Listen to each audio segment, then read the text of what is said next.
Hello and welcome to the 2014 Touring Pro Series Virtual Mini Challenge, Round 4 from Poznan.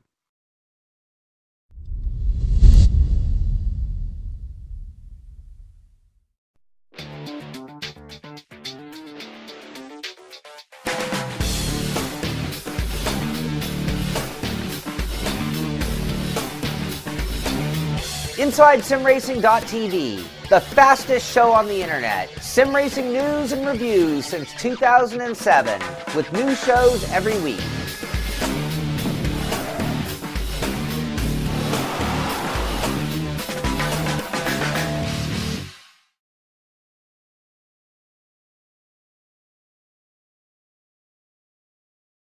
Hello everybody, great to have you with us once again for some more live sim racing action here at touringproseries.com. This is the 2014 Virtual Mini Challenge, round number 4 here at the fantastic Tor Poznan circuit in Poland. And of course, with the championship fight is heating up between Walk Racing's Paul Patrick and championship leader Adrian Campfield. Campfield with a 5-race winning streak as he comes into the 4th round of the championship, and he certainly looks as though he's going to be championship favourite. But how much is Paul Patrick and the rest of the field going to push him? I'm Scott Woodwiss, and alongside me once again for the commentary this evening is going to be Robert Wiesenmueller. And Rob, Tor Poznan is a circuit which is pretty intriguing. It has seen some spectacular races, but it's fair to say that with the minis in town, we're going to be in hopefully for one hell of a spectacle. Hello, Scott. Hello, all. Yeah, this is actually a great track, Poznan. It's the only Polish track on the calendar. It's the only Polish track I actually know that exists, and it looks absolutely beautiful in the game. And yeah, the minis haven't been racing at Poznan so far, but it should definitely be interesting. It's a very flowing track, lots of long corners here, and yeah, it should be really interesting. Well, the Tor Poznan circuit itself, 2.537 miles or 4.083 kilometres.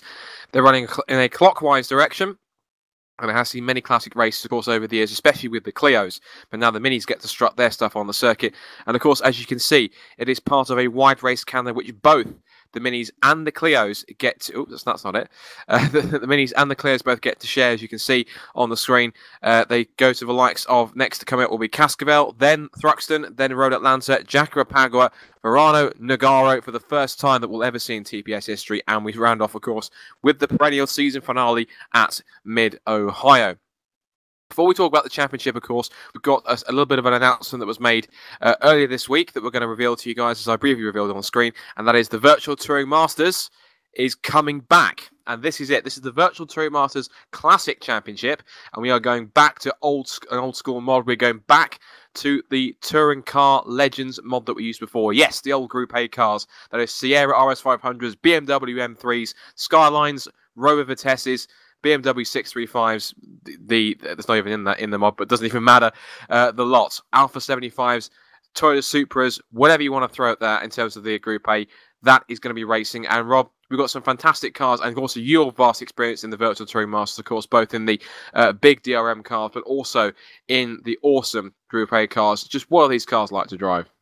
Yes, I think first of all, what I would like to mention is this league will actually be on R Factor. So all the guys who participated a long time ago in this VTM or WTM as it was called back then, and they haven't quite caught up with the newest games and so on, they can still participate in that league.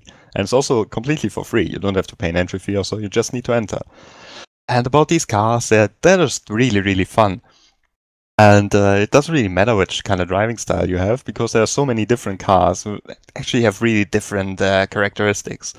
So it will be easy to find a car that suits your liking, that suits your driving style. You can go for a slow car which has good tires and you don't need to do pit stops. You can go for a really fast car like the Holden, for example, or the Mustang, which has a lot of power. You can pass people easily, but tire wear is difficult. And you've got a lot of options, a lot of different tracks, a lot of classic tracks like Spa, for example, or Bathurst. It's just a great championship, and you know, this VTM Classic, it's based on season 2 of the VTM Championship, one of the most iconic seasons in TPS, and one of the seasons where it all really started, kicking off, where the big competition came in, which was actually won by Peter Davila back in the day in the Volvo.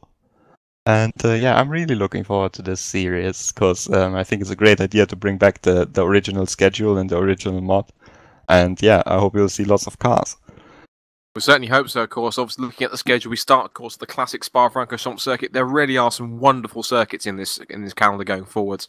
The first race will be on the June the 25th, when I'm going to be on holiday at the time, so I won't be able to commentate on that one. But, of course, going forwards, we go to Suzuka in Japan on the 9th of July. Then on the 23rd of July, it's off to Vitus Park Club in Brazil. We then go to Laguna Seca on the 6th of August. Followed by Pukekohe Park in New Zealand on the 20th of August. Then we go to Salzburg Ring in Austria on the 3rd of September. The 17th of September sees them head to the awesome Brands Hatch Grand Prix circuit, with the final 2 rounds being at Trois-Rivières around the streets in Canada on the 1st of October. And the season finale, where else could we end it but Mount Panorama in Bathurst in Australia, 15th of October, to round out who is going to be our virtual Touring Masters champion. Of course, you can head over to touringproseries.com/forum to get yourself signed up. As Robert said, it is free entry to this championship on R Factor. Go and leave a bit of history. It is, as it says on the poster there, a special nostalgic championship. So head in there. Sign-ups open on the 31st of May.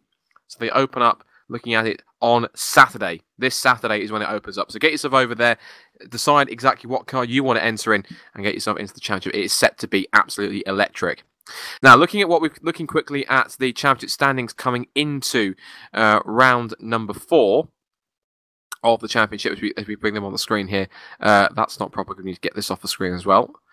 There we go. Right, so championship standings coming in for the Drivers' Championship is as follows. So Adrian Campford, of course, with 5 race victories under his belt out of the 6 races we've run so far, heads the championship with 173 points, with Jesper Tolborg, ever the Iceman, in second place with 146, pumping in those consistent results to get himself ahead of Adrian Campfield's teammate Paul Patrick in third. Tom Ely is fourth with 105 points, and Peter Hennenberg rounding out the top 5 and the second of the Danes. It's quite intriguing that all we've got is Brits and Danes up in the top 6, in fact, is entirely what they're made up of, because Hennenberg is 5th, and Ryan Callan, another walk racing driver, is 6th. Gus Verver, 7th, Chris Butcher, 8th, but we've got more to talk so we've got a bit of news about Chris Butcher to talk about in a moment. Diogo Silva is 9th, and Matty Orban rounds out the top 10. We scroll across to take a look at our teams championships, and this is it. Walk Racing now with 289. This is their main team, 289 points. The DHR Reds 215. Walk 2 Racing with 157. Walk Racing DK 4th with 125. 5 points ahead of Puppy Racing in 5th with 120. A great scrap going on between the 2 Optimum Sim Racing teams. Alpha is ahead of Beta by 2 points, 82 to 80. Mad Kate Racing Red are 8th with 71 points. GT Composites only 9th with 66. And THR Orange rounding out the top 10. Let's now bring you shots of the track out there in practice at the moment, and of course, who else will be top but both of the walk racing guys, and it is indeed Paul Patrick who is top of the times with a 150.123 from Adrian Campfield in second with a 150.352.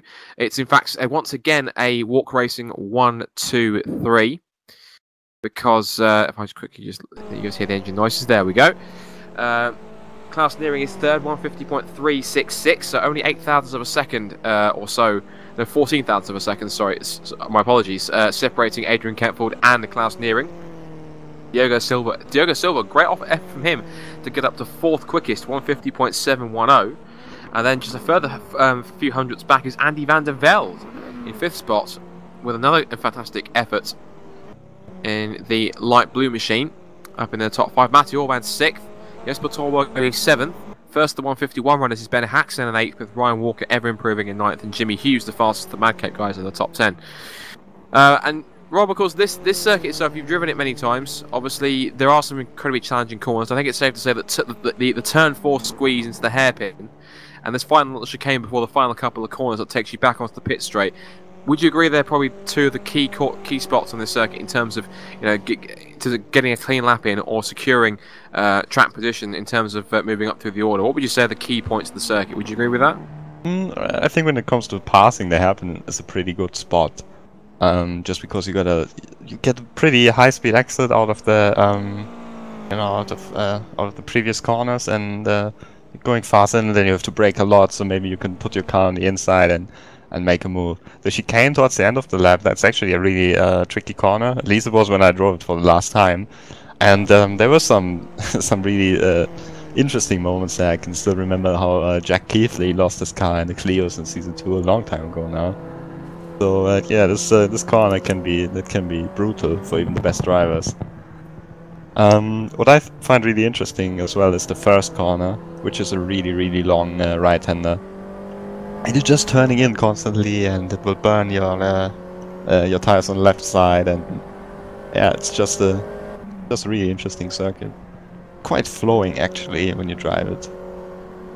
We hope these guys are certainly going to give us some entertainment out there this evening in terms of time. Just watching some of the times come through. Gus Verver has moved up to 7th as Diogo Silva improves his time to a 150.492, so he actually goes up to 4th.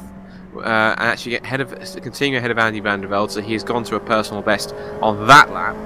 Ryan Callan down in 12th spot, 151.196. And if we scroll through, there's a rather sparse entry tonight. Only 18 cars this evening, and that's a little bit disappointing, Rob, because of course we've had some fairly healthy grids for the first 3 rounds, but it does seem as though that for tonight, not everyone's a fan of Poznan this evening. Yeah, obviously we had some guys who just didn't like the car so much, and that came from other cars, like for example the TK Racing team. They were struggling a lot with the cars and while they've been consistent competitors in the other leagues, like the Porsches for example, they decided to pull out of the league. And then we've got other drivers who are just not so, who weren't really so focused anymore, like Chris Butcher for example, who's out of this race. And yeah, it's a bit of a shame that the field is smaller now. But looking at the times, at least from P5 onwards, it'll be pretty close. Yeah. But there's something we need to report on, of course. Chris Butcher has unfortunately called time on his campaign this season in the Virtual Mini Challenge. As to the exact reason, I'm not entirely sure. I know that you were speaking to the guys at THR. What is the feeling down there as Gus Verver runs across onto the grass on the exit of the penultimate corner? What is the feeling down there at THR in terms of their chances going forwards? Because Walk Racing do seem to have the strong advantage. Of course, they've got their 2 drivers up there in first and second. They've won all 6 races that they've run so far. And so THR, what exactly is the feeling in the camp at the moment? Are they feeling that so far they're on the back foot, or are they feeling confident they can bounce back? What is it that's going through their minds at the moment? To be honest, it's a difficult situation because our top driver in the league is Jesper Torborg, and Jesper Torborg is not really a THR driver at this point. He's we brought him back for this one league, but he's not planning on staying in the team. It's just for this one league where he's driving in the THR car, and for the most part of the season he's been working more or less independent from all the other drivers in THR. And I'm not quite sure. I mean, Jesper, he usually wins championships on consistency, and he doesn't need to be the fastest. So I think he's still got a pretty good shout.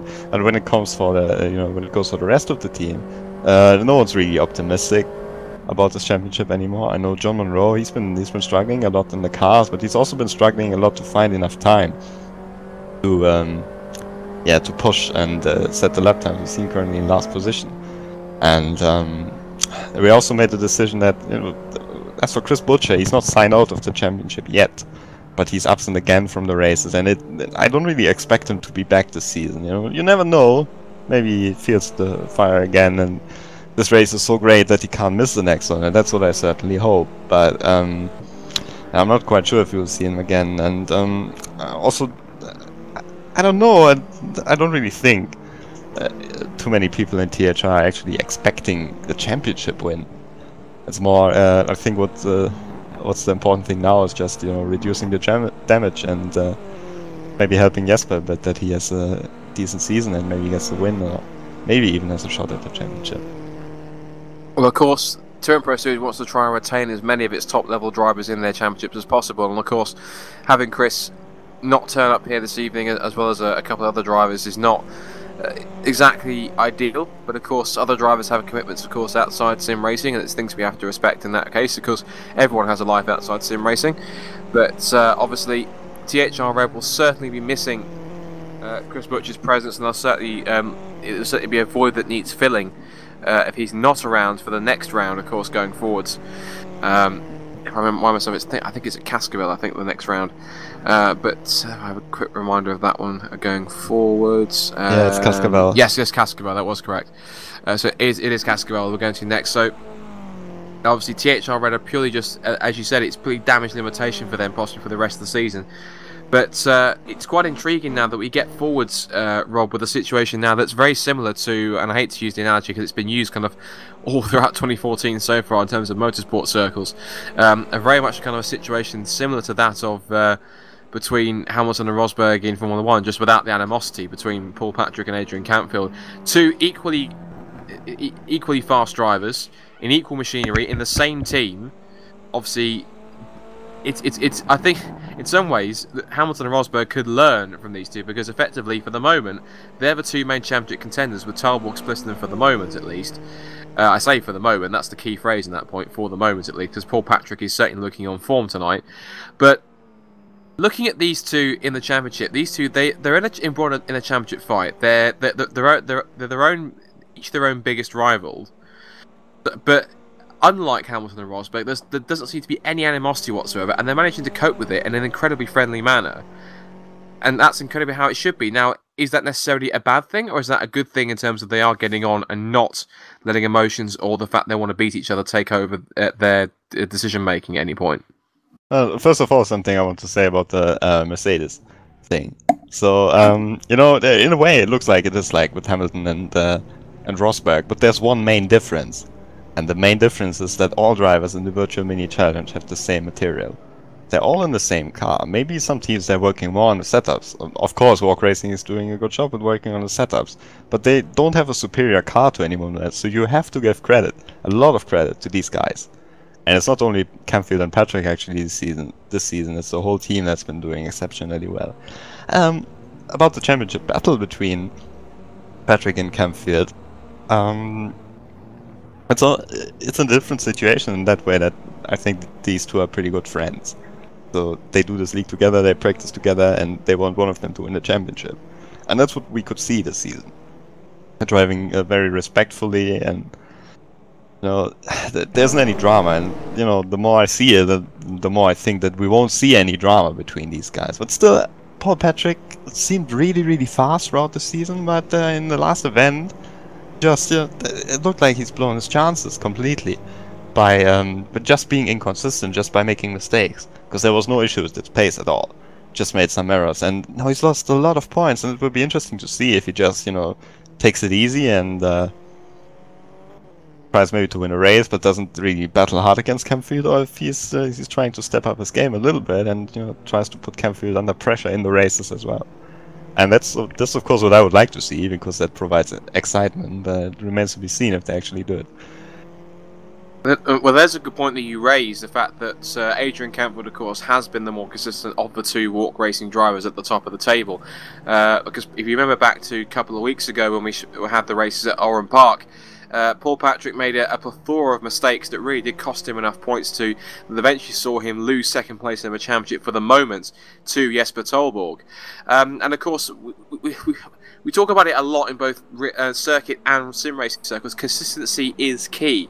And that's going to have a major impact going forwards towards the end of the season, because if it turns out that Adrian Campfield does run away with his championship and Patrick is not as close as he was before, he's going to look back at those races where he wasn't as smooth and consistent and being able to keep it on the track as much as he would have wanted to, and thought, that's where I lost it, that's exactly why I wasn't able to make the impact. And effectively the only person you have to blame, Rob, is himself. Yeah, sure, but I'm not quite sure about Paul Patrick, how many sim racing championships he's contested. I think it's actually not that many. So of course, even though these guys are really quick, they still got some learning to do sometimes. So it's just normal that mistakes happen, and I think it's also possible that maybe Campfield makes some mistakes at some point. But this is Patrick's job now, I think, to put Campfield a bit under pressure. I mean, they can still work together, but I think Patrick really has to show in the races that he wants to win, and you know, just not drive unfair or anything, just constantly attack Campfield, you know, try to run away, try to put such fast lap times that Campfield feels he needs to push. But I think that's the best strategy for him, because at the moment it looks like Patrick and Campfield are two fastest drivers once again. Well, Patrick is certainly not hanging around. He's decided, I'm going straight out at the beginning of this session to start setting a benchmark. And that benchmark he set is a rather incredible 150.043 already. So he really has laid down the gauntlet to both his teammate and the rest of the field. He's coming across the line. He's not on the personal best to improve it at all as he comes across. He still remains top, of course, but that lap time was some 0.3 off the fastest lap time he's set so far. In fact, actually, that lap time has counted as a 50.3, so whether or not, I'm not quite sure what's happened with that lap time, but he is currently fastest. It was a 50.0, but whether or not that last lap time was only an outlap and didn't count for whatever reason, we'll have to wait and see.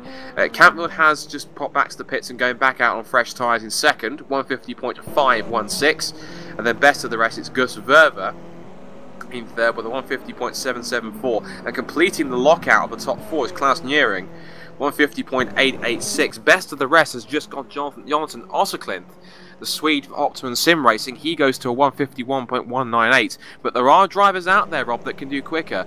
And these guys who are kind of really pushing themselves up there through the field, we've still got drivers such as Ryan Callan and even, of course, Diogo Silva, who has jumped up straight away to third for GT Competizione, 150.564, only half a tenth off Adrian Campfield. So certainly, Rob, it looks as though GT Competizione have some fight in them this weekend, and they could possibly be worrying a few of the Walk Racing guys if that team isn't careful.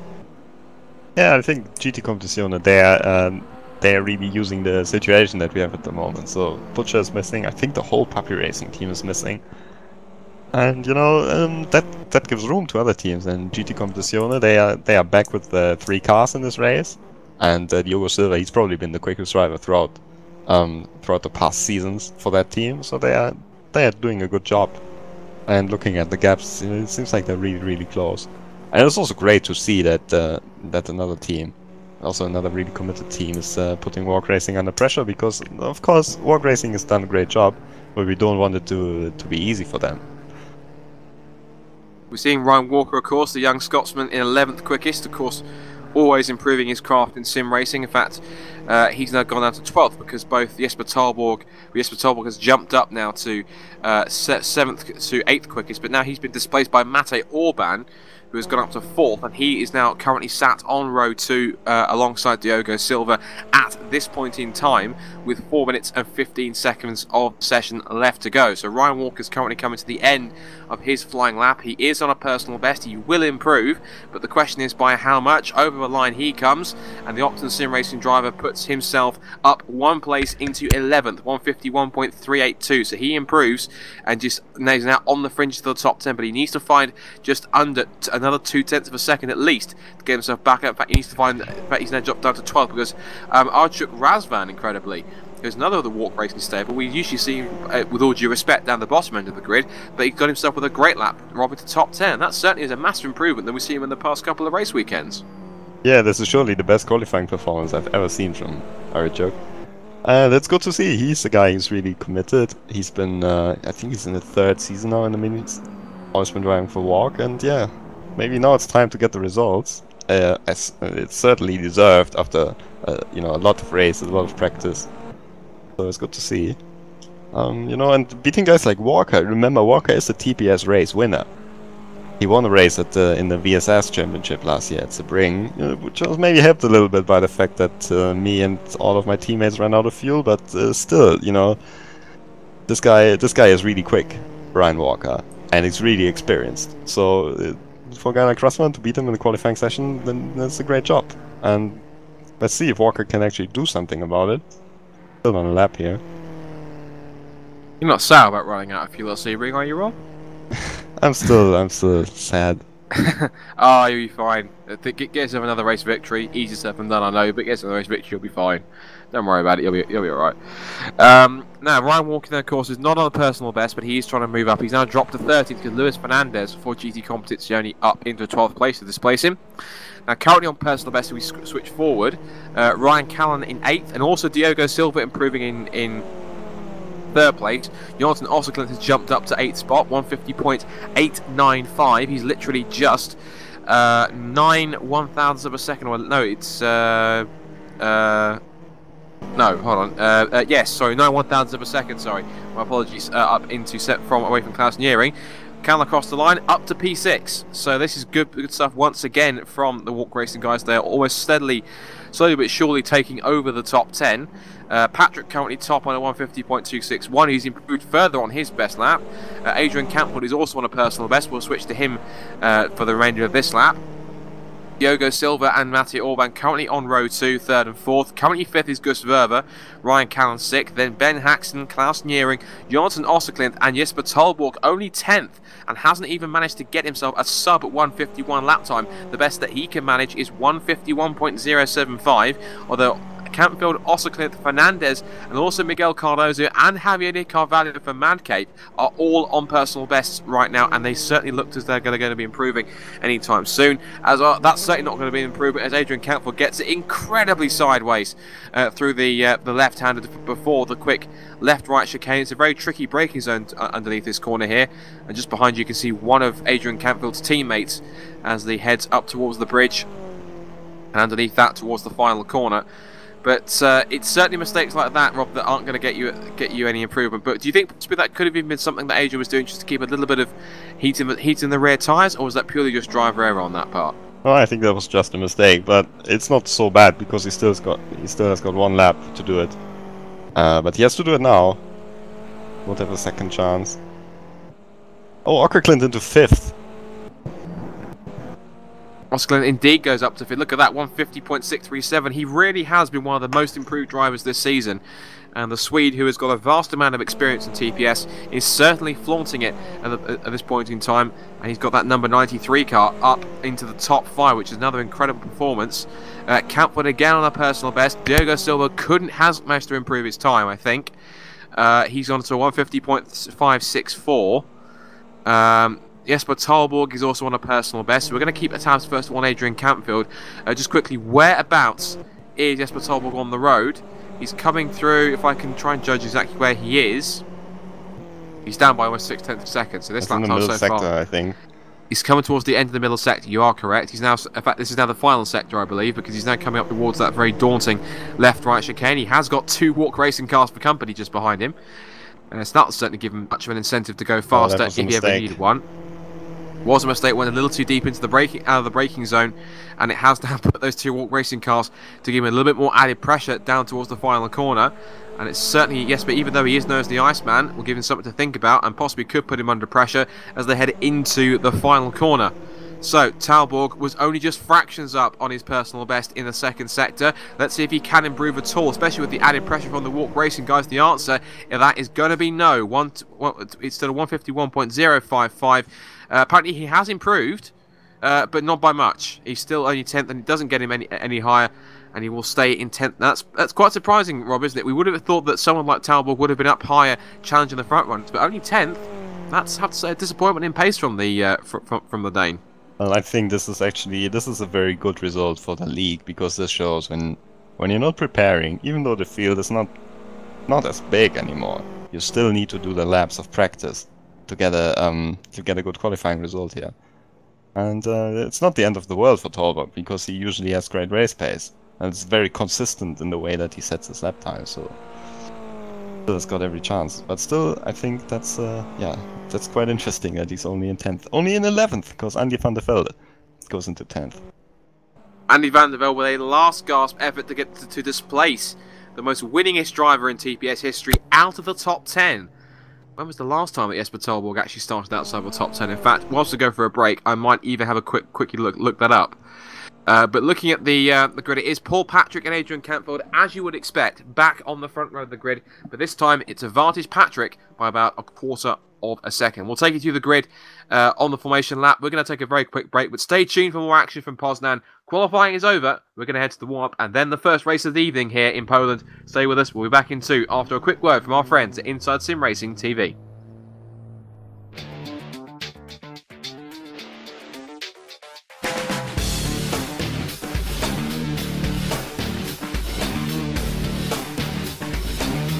InsideSimRacing.tv, the fastest show on the internet. Sim racing news and reviews since 2007, with new shows every week.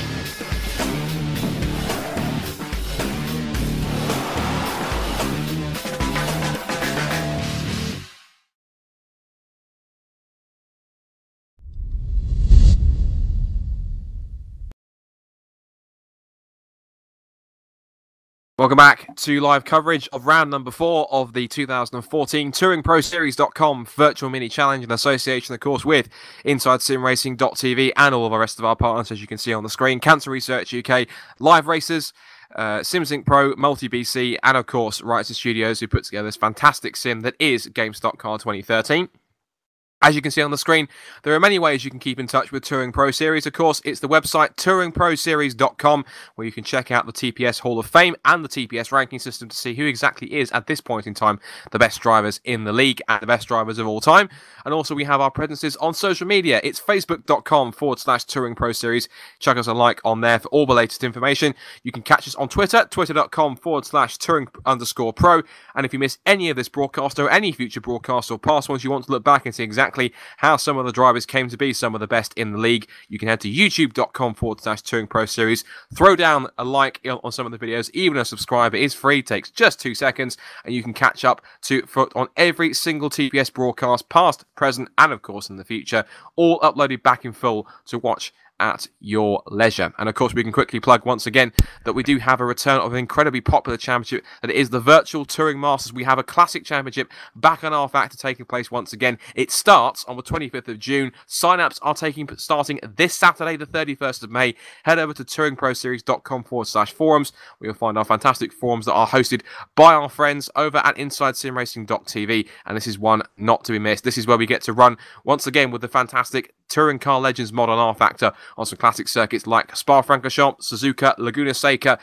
Salzburg Ring, Brands Hatch, and of course a season finale at the awesome Mount Panorama in Bathurst. And this is a championship that has seen some fantastic championship duels that's gone right down to the wire, and also bred some fantastic talent, including one Kelvin van der Linde, who took one of his only ever TPS victories that was inherited after a fantastic battle between him and Toby Davis at one of the only ever night races that we've had at Laguna Seca. And of course, they're looking at Kelvin van der Linde. He is fantastically doing his thing and strutting his stuff in the ADAC GT Masters alongside the incredibly talented Rene Rast in the awesome Audi R8 GT3, and they are having some fantastic success this season. So congratulations and all the best to Kelvin and to Rene going forward. And of course to Kelvin's brother Sheldon, only 14 years old, but already tasting success over in the South African Volkswagen Cup. So let's head back out onto the circuit, of course, with about a minute to go in warm-up. And of course, as we said, it is going to be Paul Patrick on pole position. And but of course, we need to talk about some of the stand-up performances from qualifying, Rob. And of course, we have to say already, just behind, of course, Paul Patrick and Adrian Campfield, the rest of that top 5 is looking mighty impressive. The rest of the top 10 is looking impressive. Amongst the rest of the Walk Racing guys, we've got Diogo Silva in 3rd, Mate Orban putting in a great performance to start 4th, Jonathan Osklund again impressing in 5th position, the Swede doing his thing for Optimum Sim Racing, Ben Haxon at 8th, and also Andy van der Velde in 10th, and all these guys, more crucially, out-qualifying Jesper Tolborg. That, whichever way you look at it, is mighty impressive. Yeah, I just had a word with Jonathan, and he said that's his personal best by half a second, which he said in qualifying, so he's very, very happy with that. And it's good to see, and especially Optimum, you know, Ockerklint and Orban in particular, they've been improving so much. And Orban, he's got his first 2 podiums in TPS in the last Clio race at Oran Park, so he's certainly looking like he's found his pace in these front-wheel drive cars. And that's good to see. And Ockerklint, well, Ockerklint has been around for a long time, and he's always been getting some good results in the minis from time to time. This season, it looks like he can do it more consistently, and he can beat his experienced teammate Walker. And it's not the first time either, so yeah, it's good to see. This team is doing a great job. Hexon as well. I'm not quite sure where did Hexon qualify. I believe he was 8th, I think, on the grid. Well, that's also in the top 10, so yeah, just great result from these guys.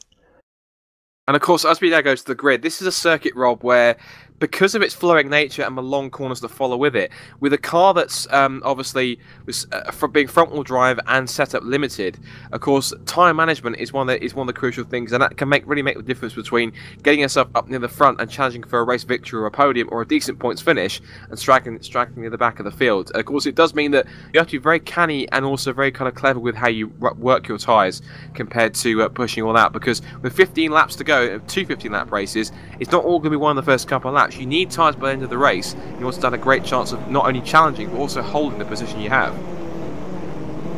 What I also found really interesting is that in the qualifying session, no one was drafting. And on other tracks earlier in the season, especially at Curitiba, we could see it all the time that teammates were drafting with each other just to get faster lap times. So for me, it just shows probably draft is not that important on this track. So in many other mini races, you see it like this, that the race is led by a pretty fast guy, and he's giving a slipstream to all the cars behind him, and then little groups are forming, and once you're out of the first group, you can't catch up anymore. But on a track like this, I could imagine that someone like Jesper Torre can actually catch up and gain a lot of places throughout the race. And about the tires, it's surely a factor. In the minis, the tire wear never has been really such a huge problem, so you're never close to getting a puncture, or the driving characteristics of the car don't change massively. But of course, the times still change, and if you have better tire wear, you can set more consistent lap times throughout the whole race. And yeah, once again, Jesper Torre, he's famous for his consistent tire wear, and also a guy like Jonathan Ockerklin, he's pretty good on the tires actually. So yeah, I think it will be interesting. So as the cars are already halfway around their formation, let's take you through how they're going to line up for the first race of the evening here, the 4th round of the Touring Pro Series 2014 Virtual Mini Challenge here at Poznan. And as you'd expect, it is the two men who are dominating for walk racing at the moment. Paul Patrick rebounds with pole position ahead of teammate and championship leader Adrian Cantfield. 5 victories out of the last 6 races.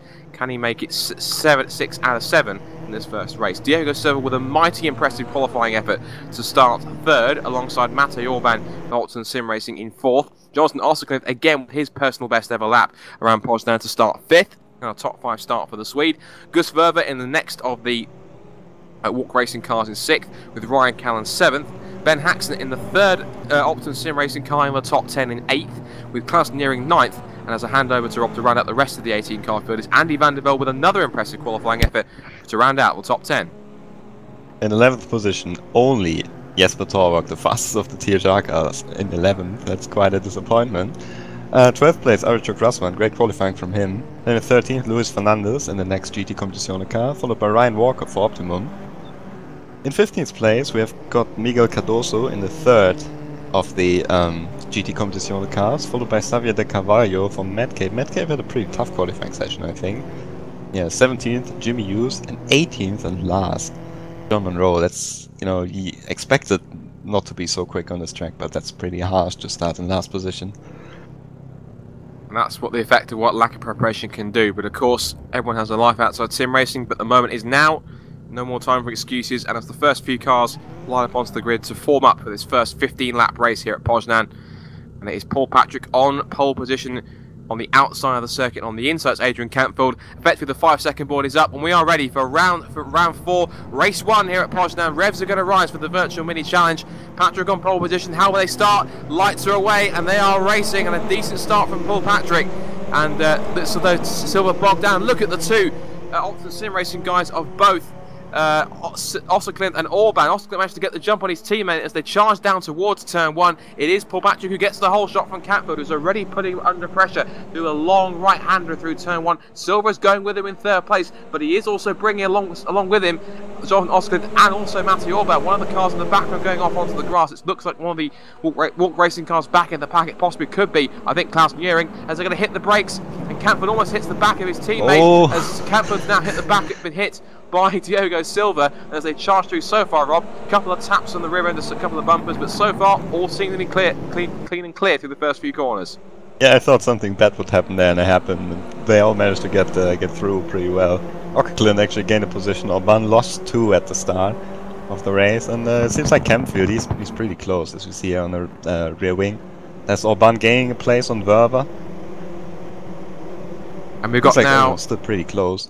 Absolutely, we've now got Callan and also Klaus Nearing battling again. When is it that the Walk Racing cars never battle amongst each other? Because they're always doing so. There's enough of them to put together a fantastic battle, but they're going to start snaking their way back up towards the end of the second sector.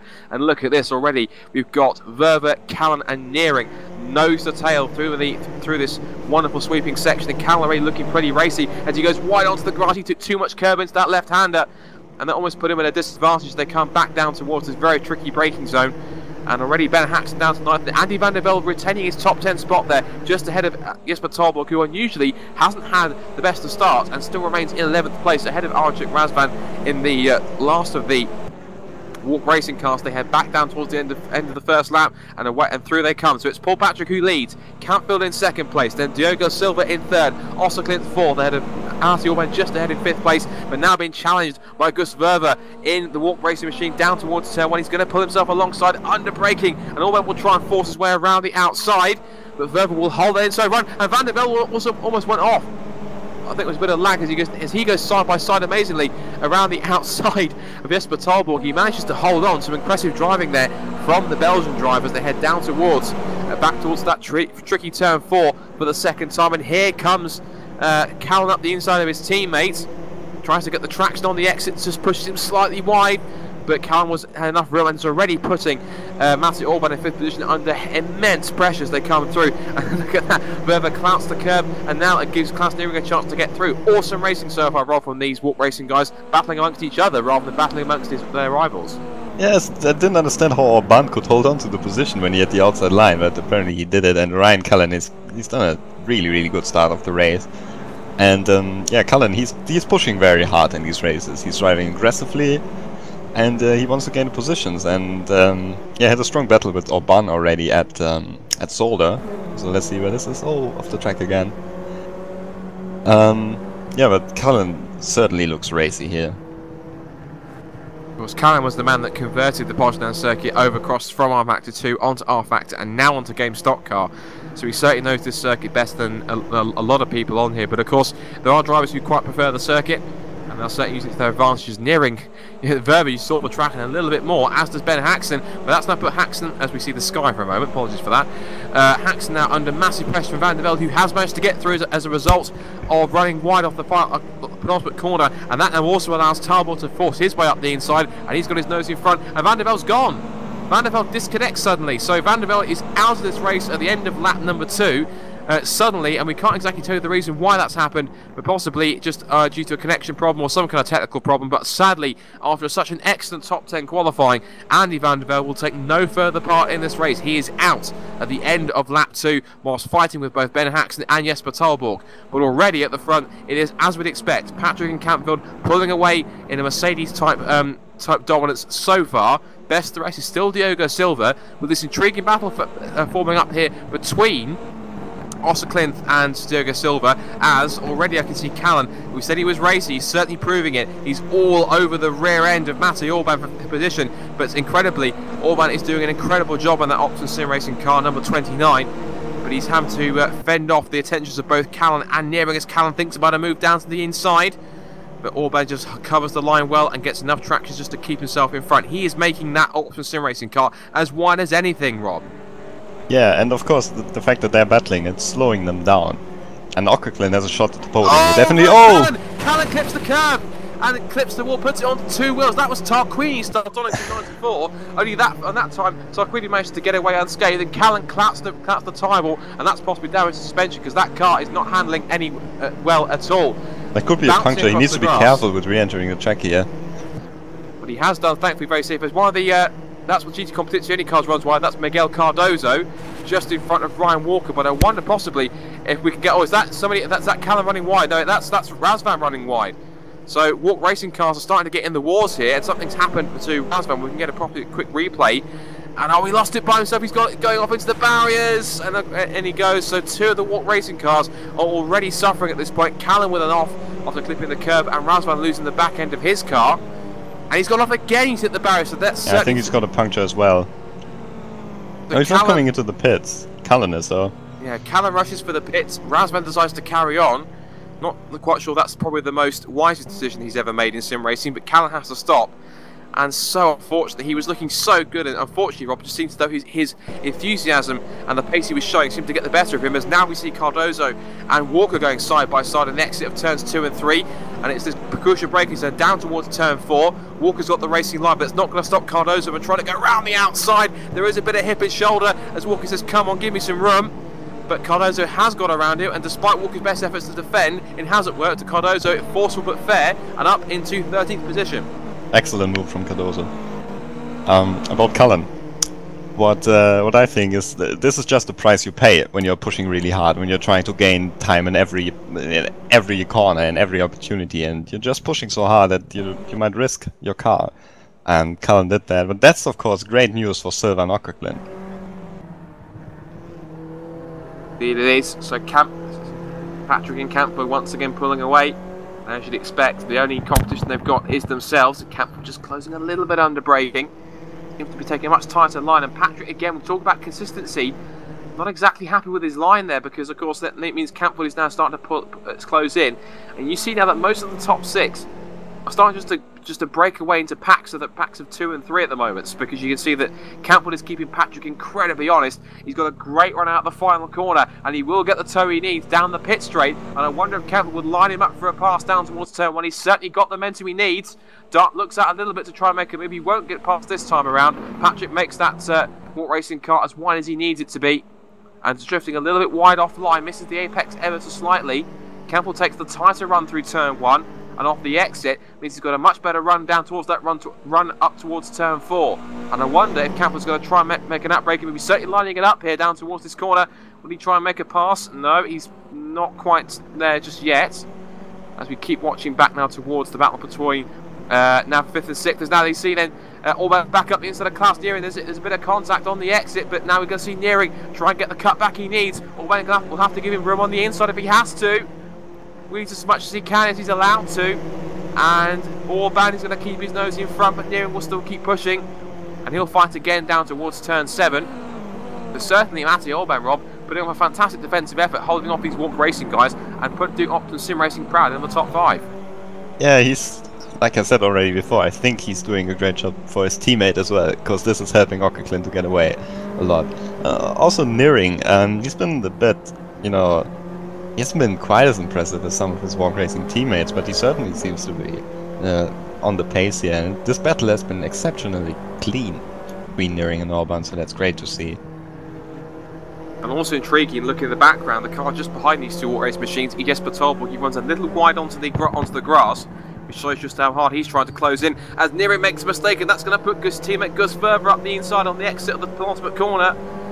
And that's such a tricky turn, isn't it, Rob? The braking are so tough, and we saw Razvan lose it up there a few laps ago, but it just seems to be though that if you get your line right, it can just really put you in no man's land so quickly. And the road surface is also pretty tricky as well, so effectively you get your braking wrong across there, and that can really spit the car out off into the barriers, as Razvan found out earlier on. I think what we can also see is when some drivers are put under pressure, they need to go into that complex in a slightly different line, and that can put you off so much, so then it's even harder to get through that corner. On board with Gus Verve as they head out of turn 1. This is the battle, of course, for 5th, 6th and 7th. Matty Orban just in front in the white and black machine for Optimum Sim Racing. And Gus Verve are following his teammate in, of course, the identical black and gold walk racing machine, Klaus Nearing, through tricky turn 4. And on the exit once again, they're putting on a fantastic fight for the last top 5 place. Quickly looking back to the battle for the front, it's still 0.2 seconds between Patrick and Campbell. They simply cannot get away from each other, and Campbell is constantly applying the pressure. We continue to look now, and what's intriguing also here, the battle for 3rd place, is that Diogo Silva has dropped Ockerglin, but the both of them have dropped that battle for 5th, because Matty Orban is certainly doing a mammoth effort to hold on and to uphold Optimum Sim Racing's fantastic run so far, as he continues to fend off both Nearing and Verve. With Tolborg, he's fallen back slightly, but still keeping there or thereabouts, and at least he knows that if anything happens between these 3, he will capitalise straight away. I think Ryan Cullen just retired with an accident. He has unfortunately, yeah. I'm not sure what happened there. About Ockerglin, he actually did a pretty slow last sector, so he dropped off a bit, and I think now Orban Nearing is not really so close anymore, so now Orban can maybe gain a bit of time. One man who's laps to go. One man who certainly has crept up through the order, despite starting at the back of the field, is Jimmy Hughes. He's doing it once again. Started back in 17th place, but he's up to 9th already, and looking at a top 10 finish. If he keeps on going at this rate, his next target, of course, is going to be Jesper Tolborg, but he's 1.7 seconds away in front of him, and Tolborg himself is starting to get himself focused on chasing after the battle for 5th between Orban, Nearing and Verver. But back towards the front, we look at it again, and Patrick is still being put under immense pressure from teammate Adrian Campfield. Adrian must be thinking, come on, Paul, get on with it. At this point in time, he must be feeling he's the fastest of the two drivers. Oh, and Campfield goes over! Clips the curb exactly how Ryan Callan did, and Campfield's on his roof! The champion leader is in trouble! He's so lucky that there's no wall. His car will just flip over and he will lose a massive amount of time, but he won't have so much damage. Oh, he drove into an invisible wall. Oh, this is just going from bad to worse for champion leader Adrian Campfield. He was right on the rear end of Paul Patrick, was so close to possibly making a move, and just falls foul of the same mistake that claimed his teammate Ryan Callan. Adrian Campfield drops to 15th. This is going to have major implications on his championship lead. And this is what Patrick needed. This is also what Tolborg needed, but Tolborg isn't really high up enough to benefit from it. Watching. And we can possibly maybe, I think if we can maybe look at it in slow motion here as we watch through, and just watch it, just clips the curb, and it puts it onto two wheels, and he gets to that point where he's steering so much that just you cannot avoid the car going over. And you see here just up and over it goes, and at that point he's practically a passenger. There's nothing more he can do, and that is the worst feeling for a driver when you feel powerless to control your car in a situation like that. And what the end result, it just ends himself skidding across the grass and comes to a standstill, and unfortunately that puts him down 26.8 seconds off his teammate in the lead, and that is really going to be a sting in the tail. But now it of course means that his teammate Paul Patrick can remain, for the moment at least, unchallenged in first position. It now moves Diogo Silva up to second place, and Jonathan Osterklin is up into third. And the battle for fourth has changed because Matti Orban has lost their places both to Klaus Nearing and Verver. But here comes Orban back up the inside, late braking move into turn 4.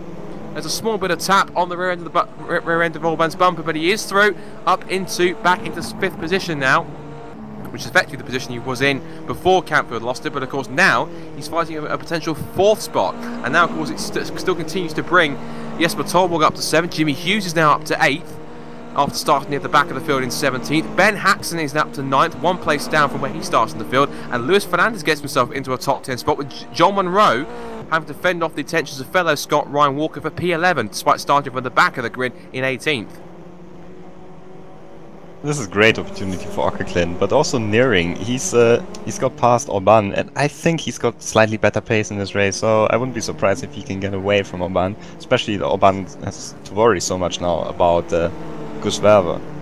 So that was a pretty good corner from Orban, so he closed up a bit again, but that would be interesting to see if Nearing can get away, and also if Nearing can close the gap to Osterklin.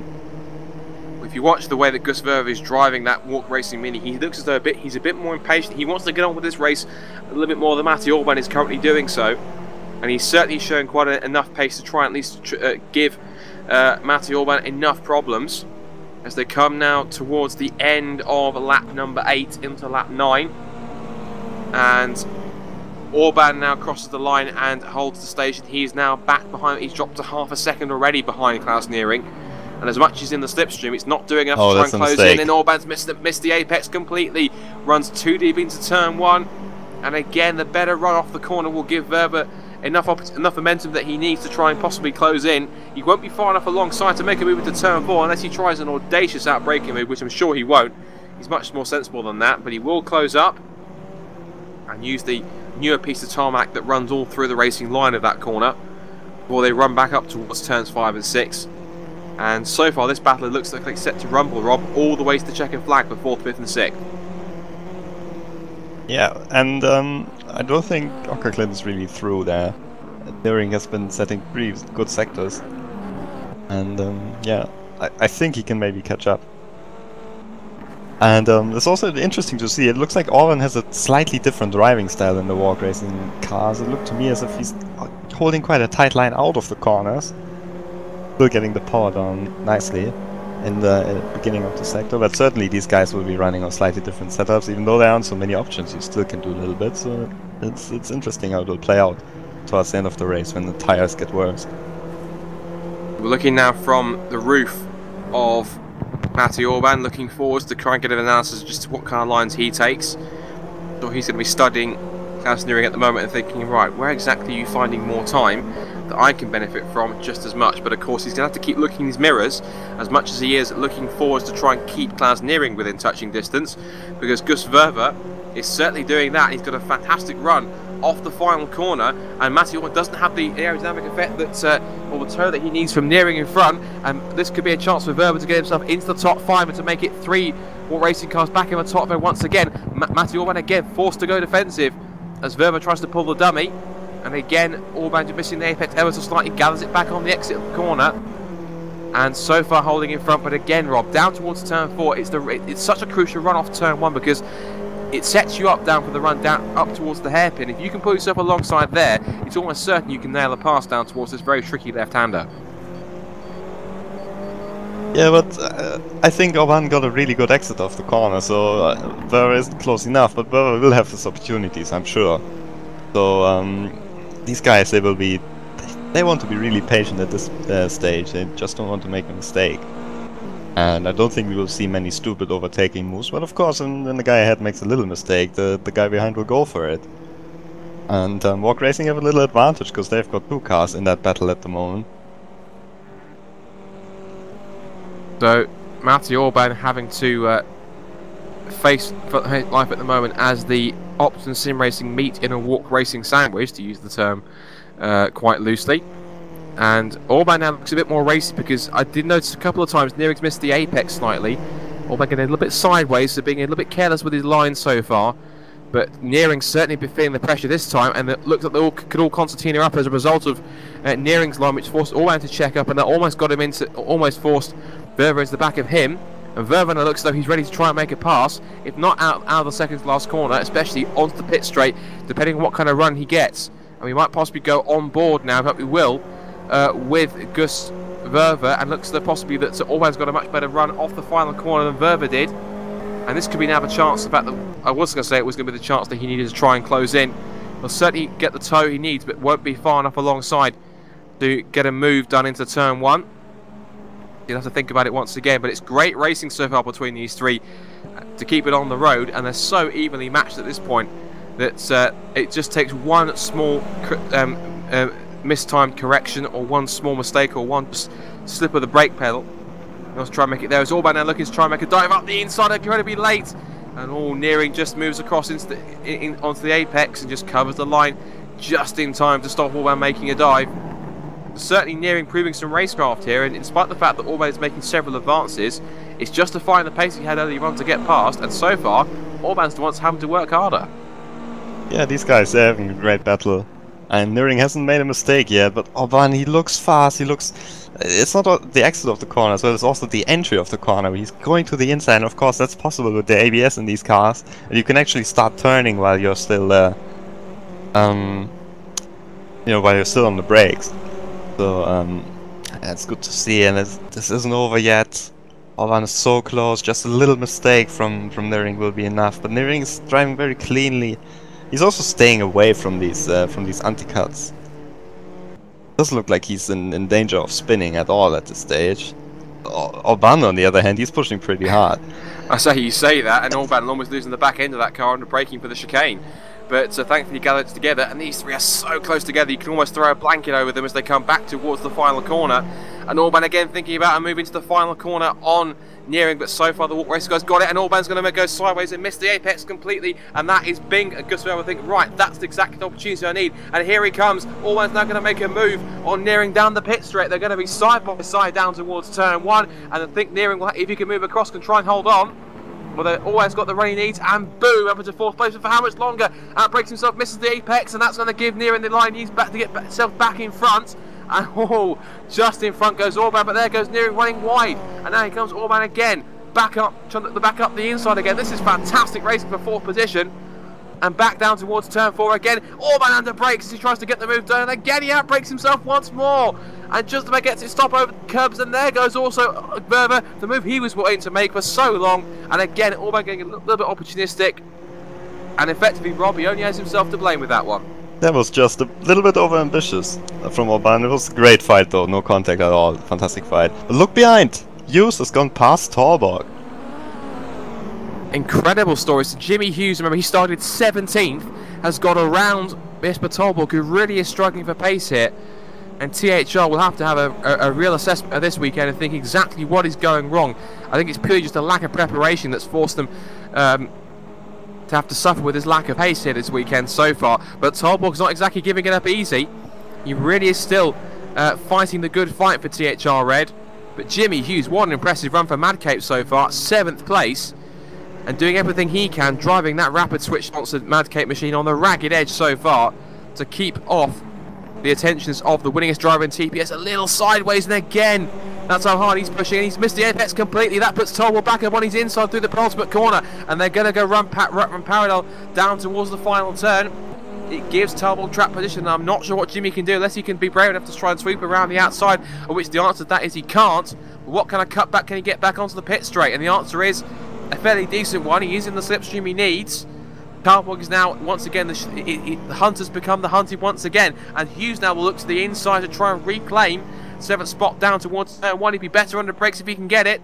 And Torborg's been forced majorly wide. He's missed the apex completely. And Jimmy Hughes up back into 7th place. So it's incredible stuff. And Jimmy Hughes certainly putting himself in the shop window. He can fight with the best and he can overtake them. Fantastic stuff. Yeah, Torborg doesn't really seem to defend too hard. He didn't cover the inside at all in the previous corner. He tries to make a move again here, but I don't know. It looks weird. It doesn't look like Torborg really. Well, so it doesn't look like it, but here comes Torborg back up the outside. Be brave, he can try and stick it around this, take a move around this point, but that's almost like an invite because he's forced Hughes to go wide off the exit at turn 5, and now Torborg will have the outside line. He's forcing Jimmy to go incredibly defensive. He's got no choice to take the inside line, and unless Torborg can find some grip around the outside, it's not going to work at this point unless he can get a cutback, which is what he's looking for. He does get kind of like a half cutback, but can't get himself alongside to make the move. So Jimmy Hughes will stick in 7th place, but of course we've only got this and 2 more laps to go before he gets it. So Torborg's going to have to get a move on here, and he can sense the fact, see the fact that the 3 cars in front of Orban, Verver and Nearing in 6th, 5th and 4th respectively are starting to get away. But of course, as we said, the harder they fight each other, the easier it's going to be for the cars around them to take advantage of that, and certainly those 3 in front are going to take advantage straight away, as Ben Haxon is just behind the background in 9th place, with Luis Fernandez rounding out the top 10.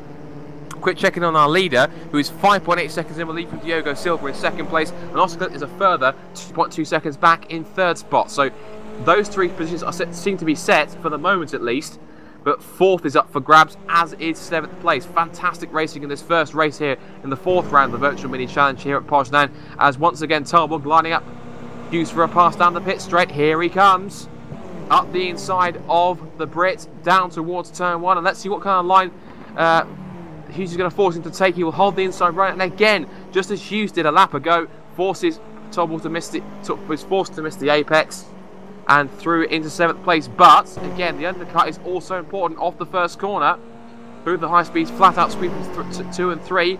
And I wonder if Hughes will try and move down the inside here again. He's close enough to try it, but Torborg is wide enough to hold off the line, and again Torborg back into 7th place. Awesome fight. Just to interrupt you here, Adrian Capfield has actually moved up back into 12th position, so he won't score too many points, but he will score a couple of points. Look at this, already just caught this battle between Javier Carvalho. He almost gets to the back of Adrian Campfield as they go side by side on the exit. And John Monroe gets his nose in front, and he's going to try and take the place.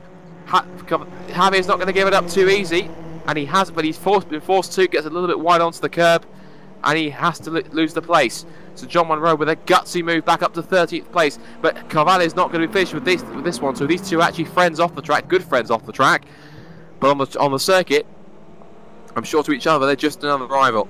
And of course, while all this is going on, Campford says, "Scrap amongst yourselves, boys. I've got more points to try and grab. See you later." Yeah, but I think it will be impossible for Campfield to move up further unless the guys in front of him go off the track. So 12th is all he can get, but that's pretty good damage limitation after he rolled. So now also Torvald's only 7th, so Torvald isn't really gaining much at all. It's more that Patrick is gaining a lot, but let's speak about the guys on the podium. Diogo Silva, he's got a few podiums already in the Porsches. He's been on the podium, for example, and yeah, he's done a great race here, really solid and consistent. And in 3rd place, Jonathan Ockerklin. He's done well over 100 TPS races, and he hasn't had a podium yet, so he will be absolutely ecstatic if he brings it over the line. And once again, completely brilliant race from him. Absolutely brilliant. No mistakes at all. Got the gap, got away, and is just doing everything right at the moment. Well, the top 3 may look set, but 4th position is still very much up for grabs, as I'm sure is going to be 7th place also between Talborg and Hughes. It was a 10th of a second between them, and you can see it in the background. Those two have not left each other alone. They are still fighting hard, as are these 3. It is currently nearing in 4th, Verba 5th, and Mattia Orban 6th. And I'm wondering possibly, unless there's anything else in attack, this could be possibly set as well. I can see also in the background on the timing screens that also Monroe and Carvalho are still battling hard over 13th, whilst Adrian Campbell runs away with it. But looking back towards the front, Paul Patrick has done everything right so far. And in a series where you need as much consistency as possible, I'm sure as Rob will attest to, as he is a former series champion, consistency is key in a championship like the Virtual Mini Challenge. And amazingly, out of the 2 drivers, Adrian Campfield put him under pressure, but it was Campfield himself who cracked, and unfortunately had to eventually ended up with his car on its roof. He will finish 12th, but Paul Patrick will claim his 2nd victory of the season, and much needed at a point where Adrian Campfield looks set to run away with it. Out of the final corner, Walk Race will be jumping up and down, and so will Paul Patrick in the cockpit. Paul Patrick takes the first race at Poznan with a fantastic drive, flawless all the way through. 2nd place to Diogo Silva, gets a podium, and finally Otterklint gets a podium in TPS, 3rd place. A wonderful result, and a popular one at that for the Swede. And look at this at the end, 4th and 5th and 6th all together. Nearing gets 4th, and Verba just holds on to Mattia Orban by a 10th of a second across the line. Flashing lights all round as Talborg just holds off. And Talborg got Hughes at the end for 7th place with Hughes 8th. Hackson is 9th, and Fernandez rounding up the top 10. Walker's 11th, and look at this off the final corner again. It's another photo finish, and Monroe will just hold it from Carvalho by a couple of 10th of a second, and promptly Monroe sticks it into the barriers as you would do at the end of a sim race. We've still got a couple more cars to come across. Miguel Cardozo will finish 15th with Archuk Razvan in 16th place. 17th and 18th I'm sure is going to be Andy van der Velde and Ryan Callan off the end of that. But a wonderful race from race 1, and that is a crucial victory again for Paul Patrick. He gets some very much needed points, as does Diogo Silva, and also Clint with the podium. That, I think you have to say, is a very popular podium, Rob, and one that I think is probably going to be one of the most popular of the season. Yeah, and this is... It didn't come out of nowhere. You know, Ockerklint, he's been driving like this the whole season. He's had great pace, but he just couldn't get it together. And now he just drove a race without making any form of mistake. It was just great, because I thought when Nearing got past Orban, I thought that Nearing can catch up to Ockerklint. Because Nearing in the walk racing car, he's shown some pace before, and in the end he didn't do it. Ockerklint was doing great sectors, and I think he closed the gap to Silva even, just a little bit towards the end of the race. So yeah, well-deserved podium.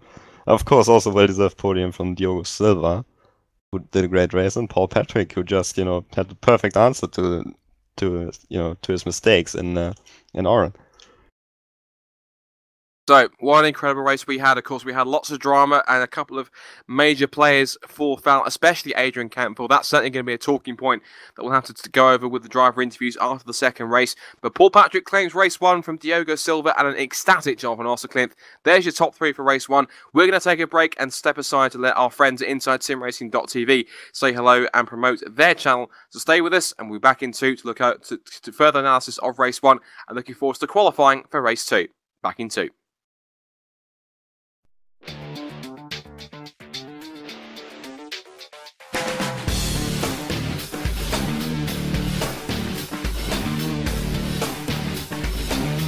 InsideSimRacing.tv, the fastest show on the internet. Sim racing news and reviews since 2007, with new shows every week.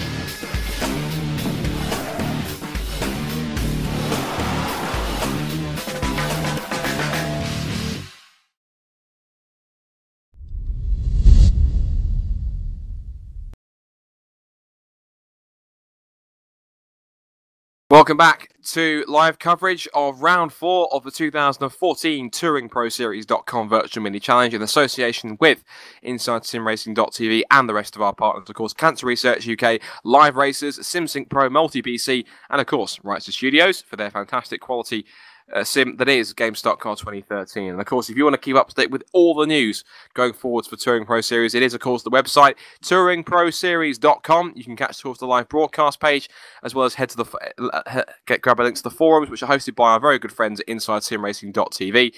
And also, we have, of course, our usual presence on social media. It's Facebook.com/Touring Pro Series. Head there for some fantastic photos and all the latest news. As you can find, of course, on Twitter. Twitter.com/Touring_Pro. Give us a follow on there for all the latest info. And if you want to catch any of the broadcasts that we do live back in full at your leisure, then it's youtube.com/Touring Pro Series.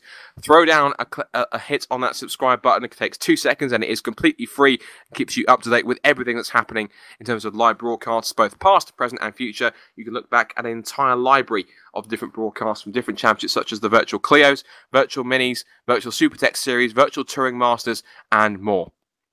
Speaking of Virtual Touring Masters, once again, we plug the fact that the Virtual Touring Masters is coming back, and it is, of course, a classic edition this time. We are going back to our very much loved mod. It's the Touring Car Legends mod on R-Factor.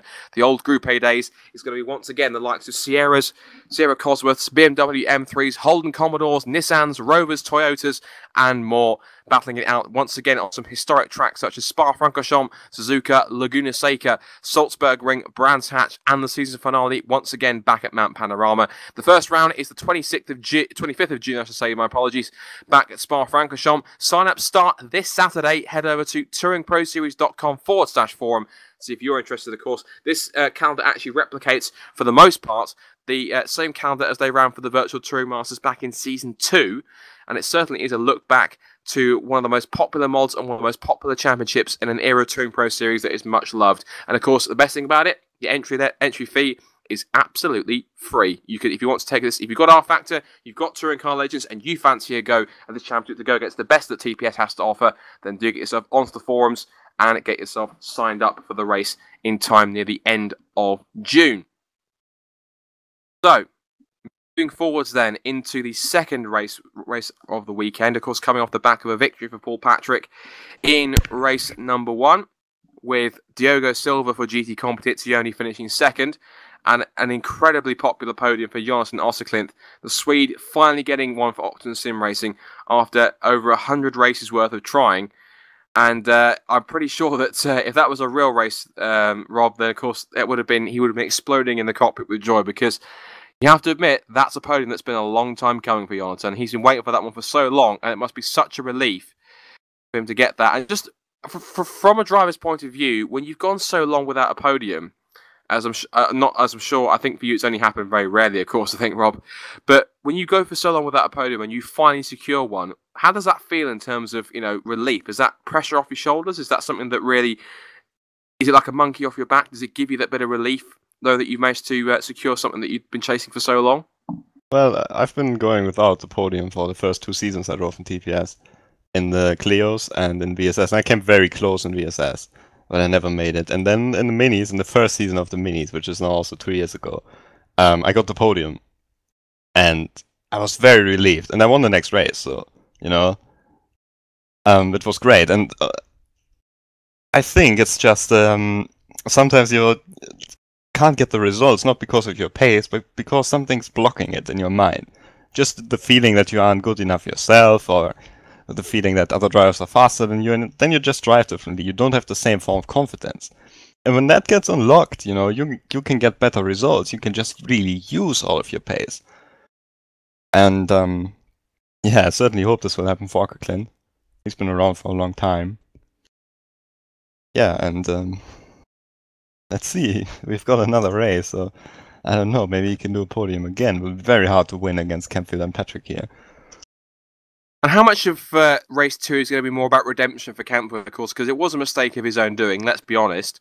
But of course, he will surely be annoyed at himself for that. But obviously, when you've got a driver in that situation, of course, really from a psychological point of view, you've got to pick yourself up once again and not dwell on it for too much, because it's I'm sure you'd have to agree, it's too easy for drivers like Campbell or Patrick, who are up there in a championship fighting position, to kind of dwell on mistakes like that. But of course, having said that, Campbell has raced in real life. He has raced in the Formula ADEC Championship. He knows it all about keeping himself composed, and that's the reason why he's leading the championship and why he is so quick. So he will know effectively that even though he will have been rather annoyed at the fact that he has gone off, it's simply a case for him of, right, shake it off, get back in the car, and of course get back out there for qualifying for race 2. And I'm sure that with the mental tenacity that he has, it'll be an instant that he puts straight into the back of his mind and gets on with doing the job at hand, which is qualifying for race 2 as quickly as he can.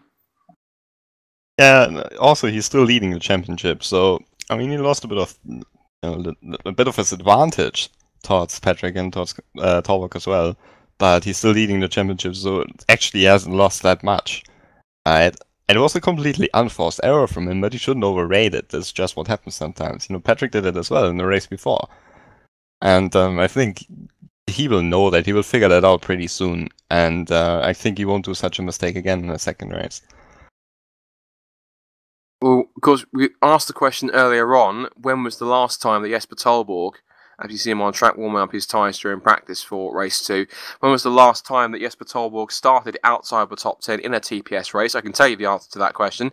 It was race 1 in the Virtual Carrera Cup, the inaugural Virtual Carrera Cup at the Norris Ring. He started 13th in that race, finished in P6. One of his most impressive drives has actually been the fact that he started the Bathurst, last year's Mount Panorama Bathurst race back in P36. Oh, I think there's a mistake in the results. He started the race in second place. Oh, cool. Pretty sure. That just goes to show that never trust sometimes the results page on TouringProSeries.com, because sometimes some of the results can get a little bit messed up. So my apologies, he didn't start in P36, because it would have been rather impressive starting in P36 and finishing in P2. But of course, that was the race that year that... excuse me, my apologies. That we had that mass server crash that caused the red flag that declared the result after just past halfway. We're going to quickly look out on track where our cameras are currently trained on Jesper Tolborg as he heads through and pitches the car sideways. Oh, he almost does exactly what the likes of Ryan Callan and Adrian Kempfel did. Effectively, that is a repeat of exactly the same area that Callan was off, I'm sure, and almost went spearing off into the barriers. And he's done it again! Oh, and that's almost great car control, and almost kept it on its wheels. That was incredibly impressive.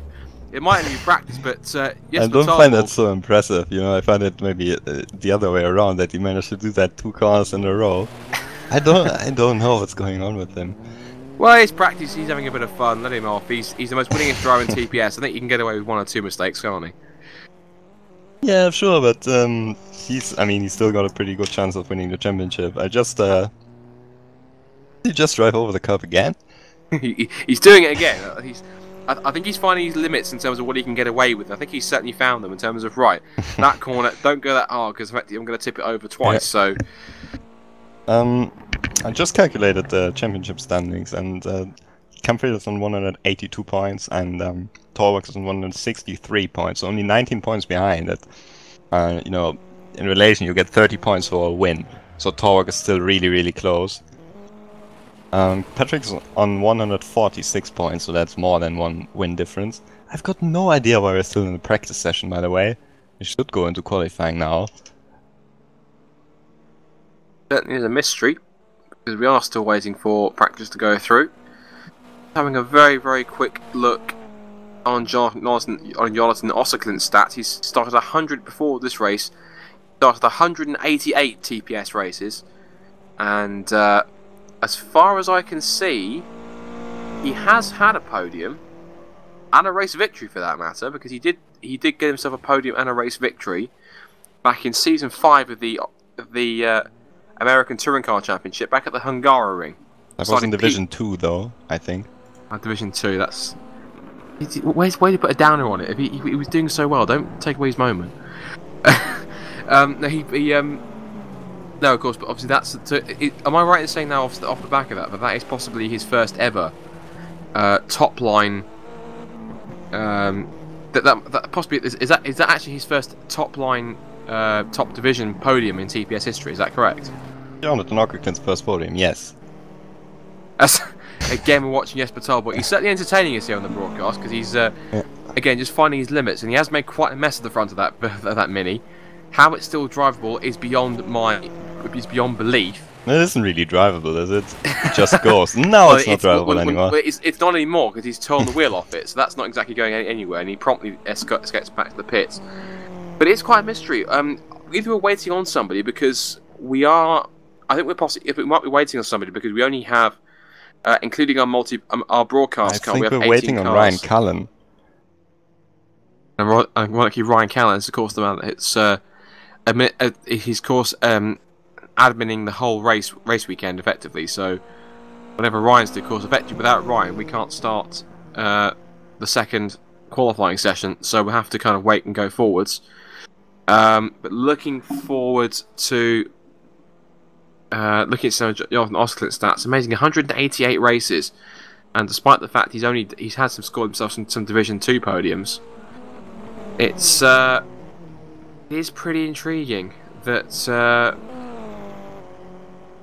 it is pretty intriguing that it's taken so long. But of course, you know, again, Ockerklin has been almost a staple of TPS for quite a while, and the fact that he's been able to finally shake off a rather large monkey off his back, it's got to be a pleasurable feeling. The fact that he's worked so hard and so long, and suddenly the result comes through. But it is a testament just to how much Ockerklin has improved in the past couple of race weekends, because we have seen him really come through.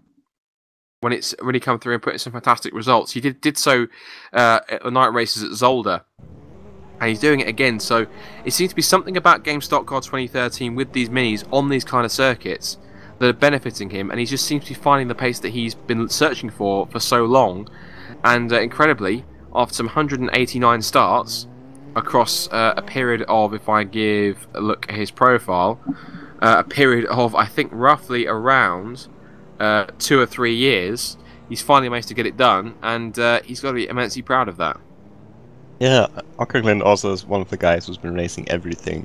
He's been in all different sorts of cars, and the minis just really seem to suit his driving style. Usually he's one of the guys who's going for a pretty tricky car to drive. For example, in VTM he was in the Mustang 2 seasons ago, or last season was in the Lancia on the DRM, which was also quite tricky.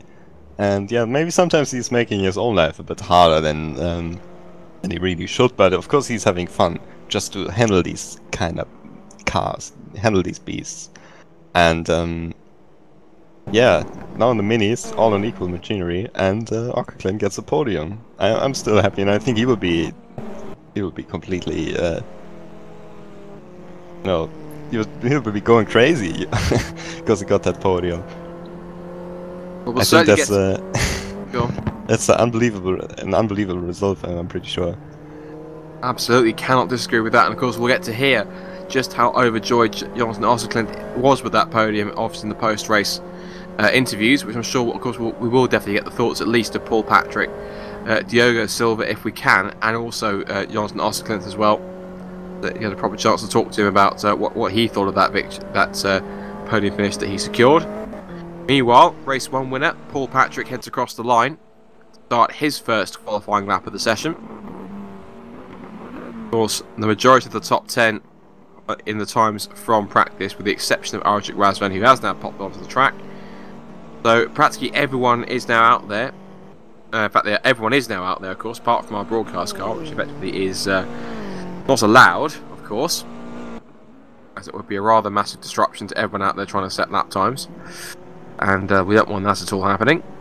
So Paul Patrick now will head it off to start his qualifying lap. And again, I wonder possibly, Rob, if we'll see the trend that we've had in several TPS races of recent times, where we get ourselves a very unexpected result in the second qualifying session. It always tends to happen in the second one. And I wonder possibly if there's anyone that's possibly going to try and creep up into an intriguing position somewhere, at least in the top 10. I wonder who your money's on to try and deliver that result. My money's on Andy van der Velde. He had a very unlucky first race when he disconnected while he was in the top 10, but he certainly has some pace, so I say he will get 7th place, maybe 6th place. That's my prediction. I would like to see Ryan Walker get himself up into the top 10. Of course, he's a very capable sim racer himself. Of course, he's definitely one of those drivers who can adapt and can race. He's one of those definitely those all-rounders in sim racing where you can stick him in almost anything. But particularly, he finds his home in sports car racing, especially endurance racing with the prototypes and GTs. He's very fond of it, of course, in real life. I've seen he does follow a lot of the World Endurance Championship and the Tudor United Sports Cars, and of course the European Le Mans Series and all the GT Championships. And it's not unusual that you'll see him on any kind of endurance racing weekend to be jumping into, especially a prototype, to have a go, see exactly what he can do. As Patrick shows exactly what he can do with lap times and puts himself on top.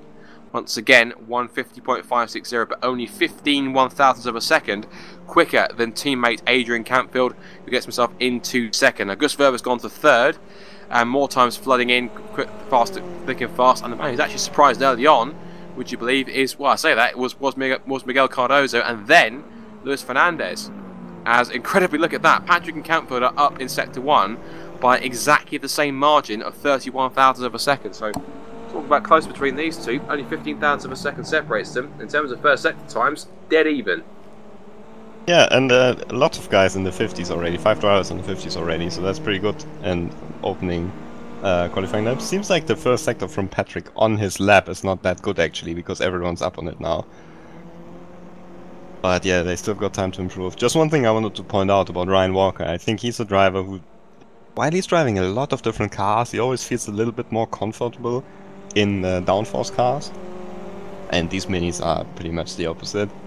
So he's struggling a bit. He's also struggling a bit in comparison to his teammates. But yeah, Ryan is a very experienced driver, so I'm sure it won't take long until we see him a bit further up. I mean, he was in the top 10, for example, at Solda until he made the same mistake that Campfield made this time. Rolled his car. Look at all these purple sectors. Pretty incredible sight to follow. It's a pretty incredible sight, isn't it? Paul Patrick is currently up a lot, considerably more than Adrian Campfield. Of course, he's up by 0.2 of a second on his lap time. Campfield only about 31 thousandths of a second up on his.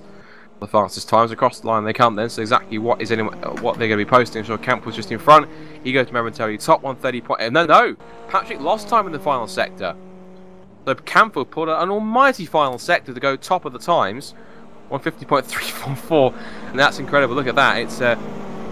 It shows just how fast and frantic it is between these two, because of course, even though they are teammates, oh, and look at that, and almost compromising each other. Oops, and yeah, that's that. Oh, that's really bad. That's just very unprofessional. You know, they can just and he hits them again. What's that? You know, he's coming out of the pit lane. It's his responsibility to get out of the way of the other drivers.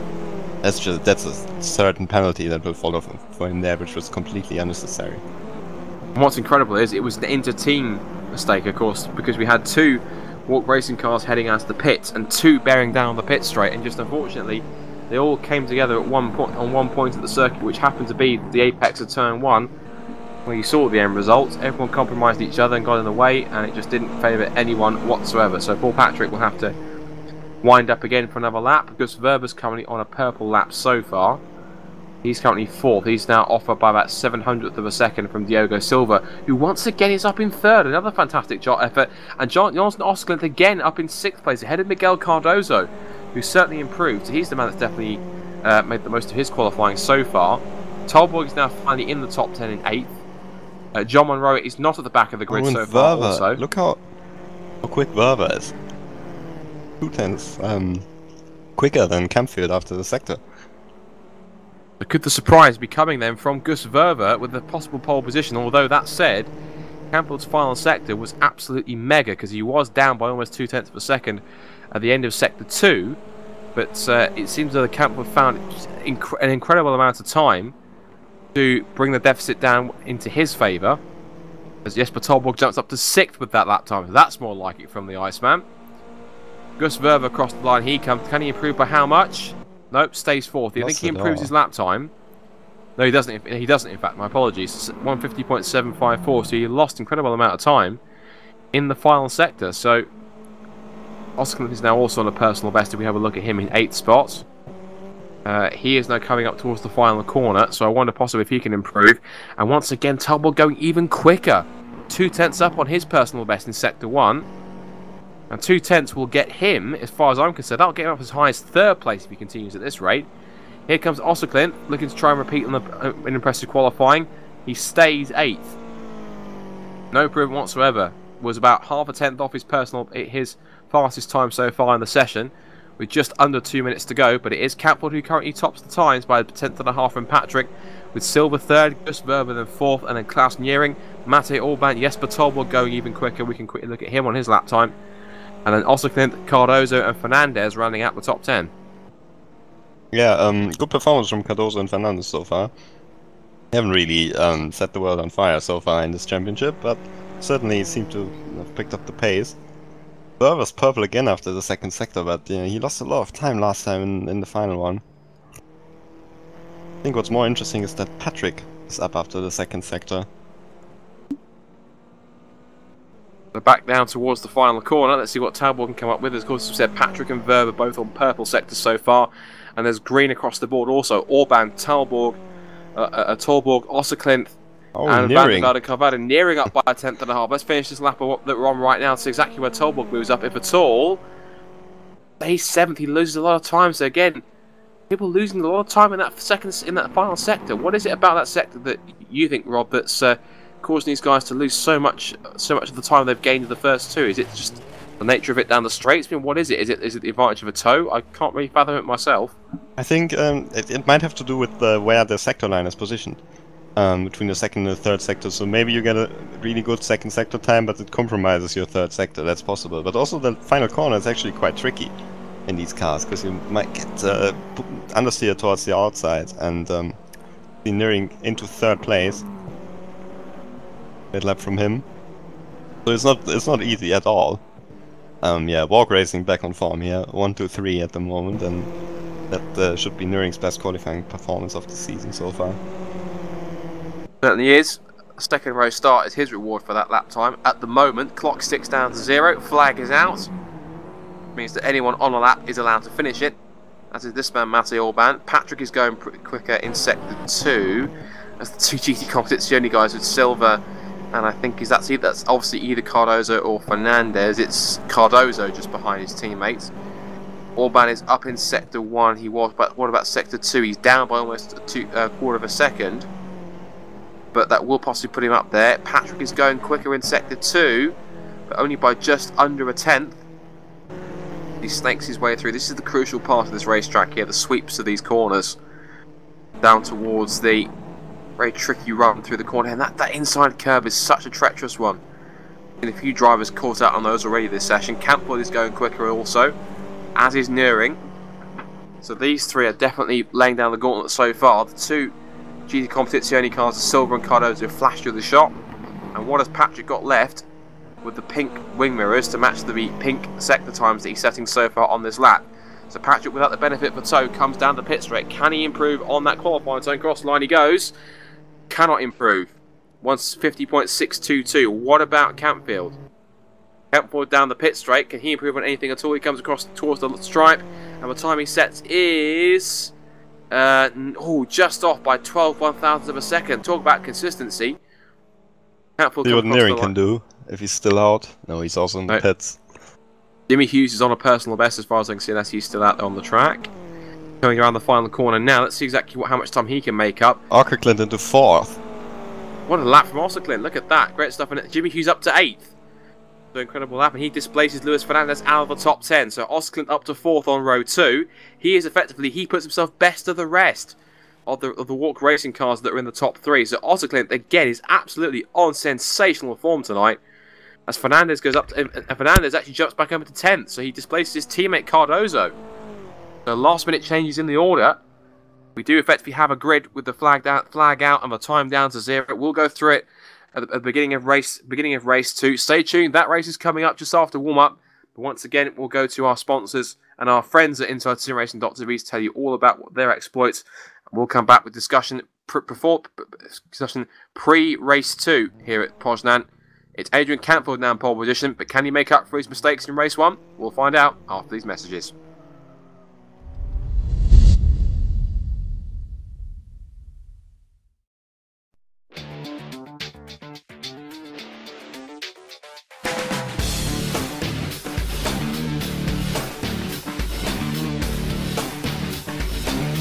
InsideSimRacing.tv, the fastest show on the internet. Sim racing news and reviews since 2007, with new shows every week.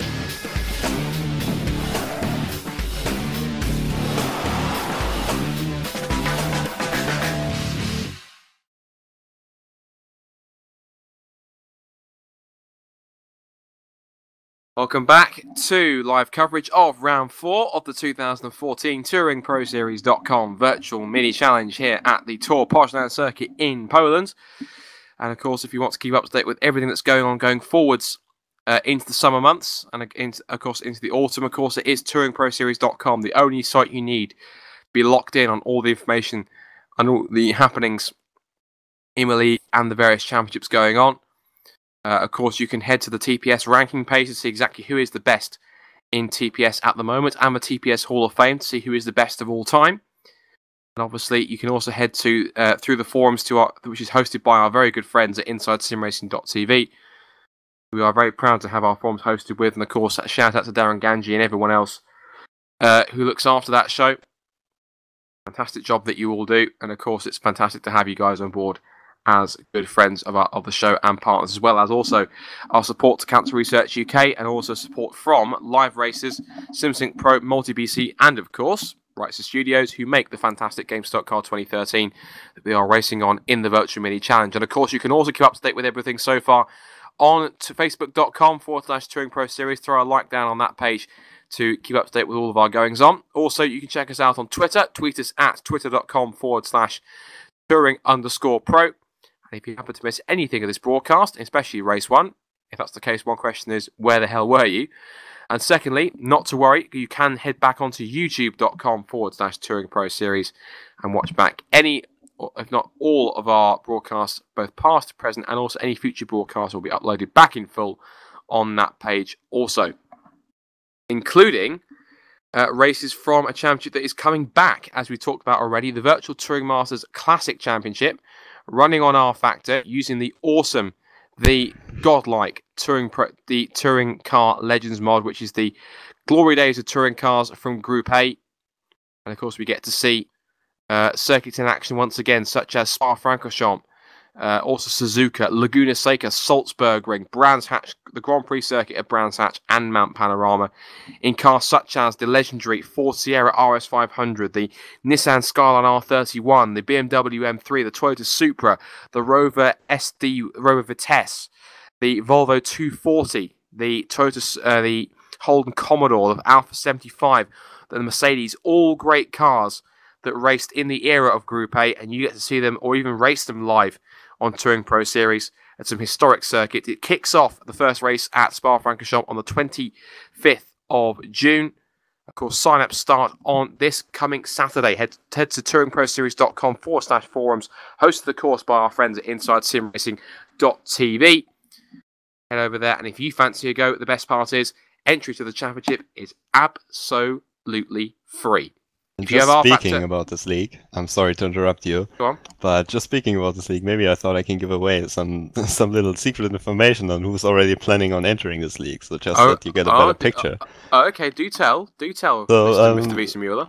First of all, I've heard I heard lots of rumors that Toby Davis might give his return to the Touring Pro Series in the league where he won his first race, and actually in the same car that he drove back in Season 2, in the Ford Sierra in the Caliber livery, driven by Andy Rouse and BTCC in the 80s. Absolute legend. I see Chris Butcher again, who's unfortunately pulled out of the minis more or less, but he will drive in this Sierra again. Tommy Oyala, who won his first and only PTM race to date in Season 2, back in Season 2, he will drive in the Sierra as well.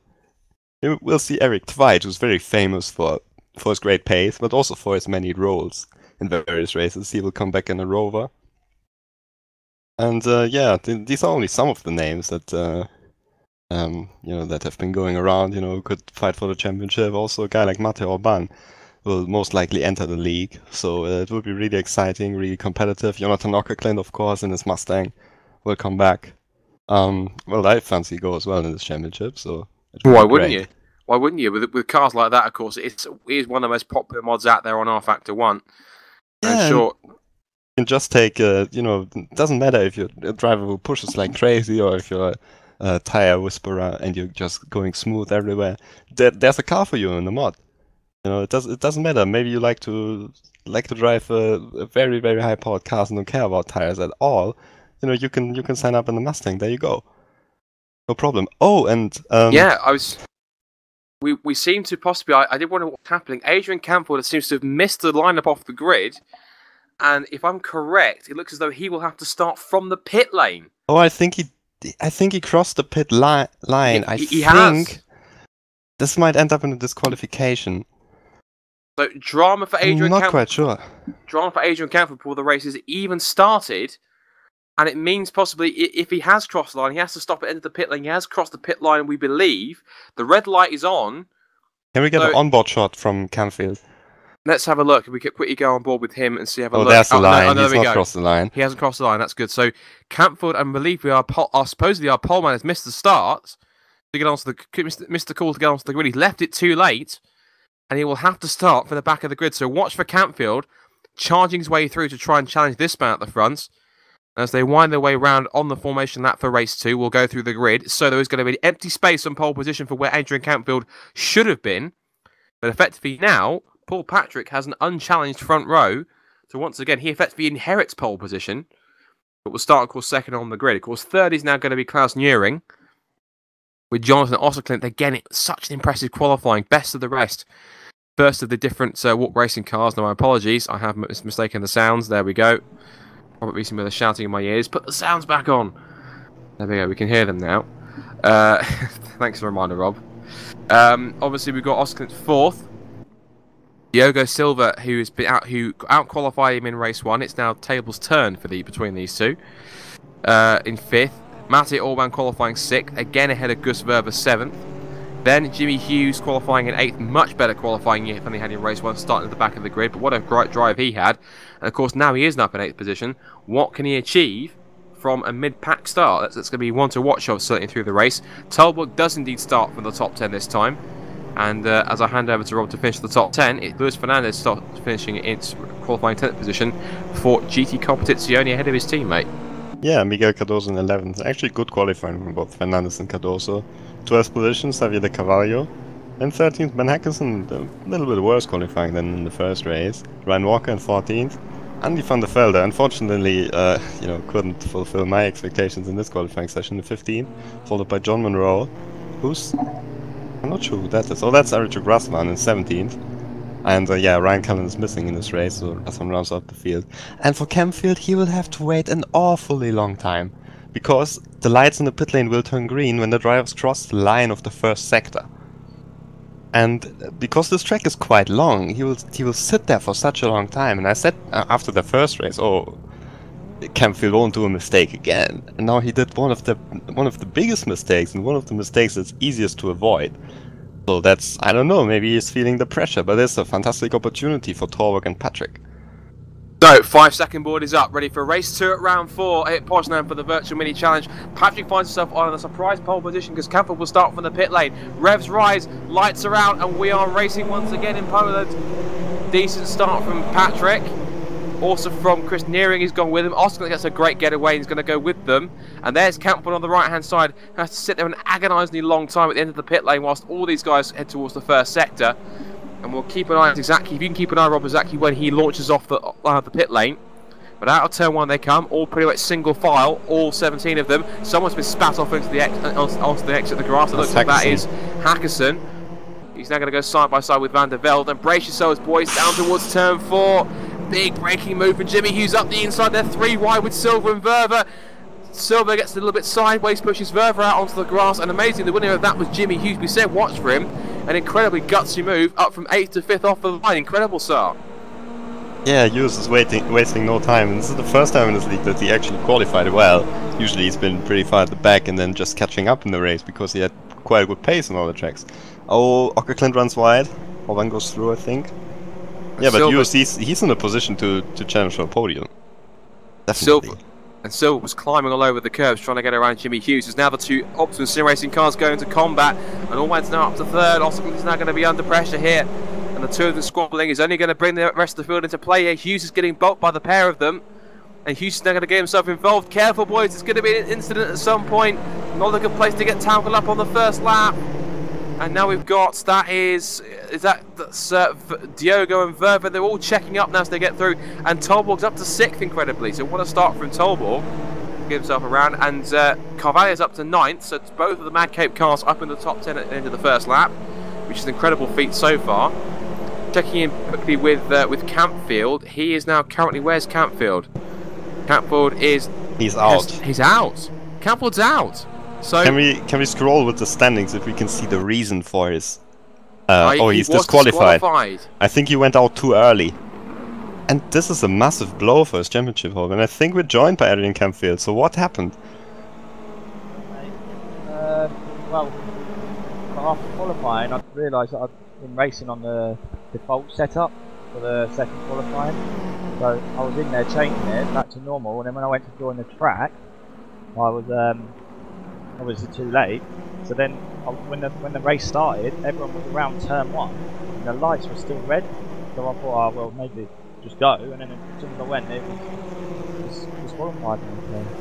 Yeah, I think in the game you have to wait until the first driver crosses the first sector line before the pit lane lights turn green. That's very unfortunate. I mean, you looked so quick here on this track as well, and then you made a mistake in the first race, and now no points again. So that really bunches everything up in the standings. I know. Well, I've been away on holiday, so I only got back today, and I didn't have any sleep last night. So today was my first day driving, so I'm just not with it today. So, well, at least it brings the championship a bit closer, and I hope Paul gets it done now. Well, great pace anyways, and yeah, I wish you all the best, that you have some better luck and some better results in the next race. Yeah, alright, it'll be alright, not to worry. Well, commiserations to Adrian Campfield, of course, trying to push through the field, of course, and unfortunately had that incident in the first race as well, of course, getting up on his roof, which I'm sure would have get him no end at one point, but certainly pushing forwards towards his championship campaign. What's intriguing now is, whilst we've been talking, the mantle of the challenger for Paul Patrick has been taken up by Klaus Nearing now, up into 2nd place. But now look at this awesome train watching, whilst Rob and Adrian were talking, watch this awesome battle going on for 3rd, headed by Hanati Orban, with Jimmy Hughes lining up. What a start he said. We said he's a charger through the field, and he's doing it right now, forcing his way up the inside into turn 1. I think he's given a bit of a touch to Orban, and that's a great classy pass up the inside to get himself into a podium spot. So Jimmy Hughes is charging up towards the front, Rob. Great move so far. Yeah, but there you see it, what a great run Orban could get on the outside. Now Torvak is there to capitalize as well.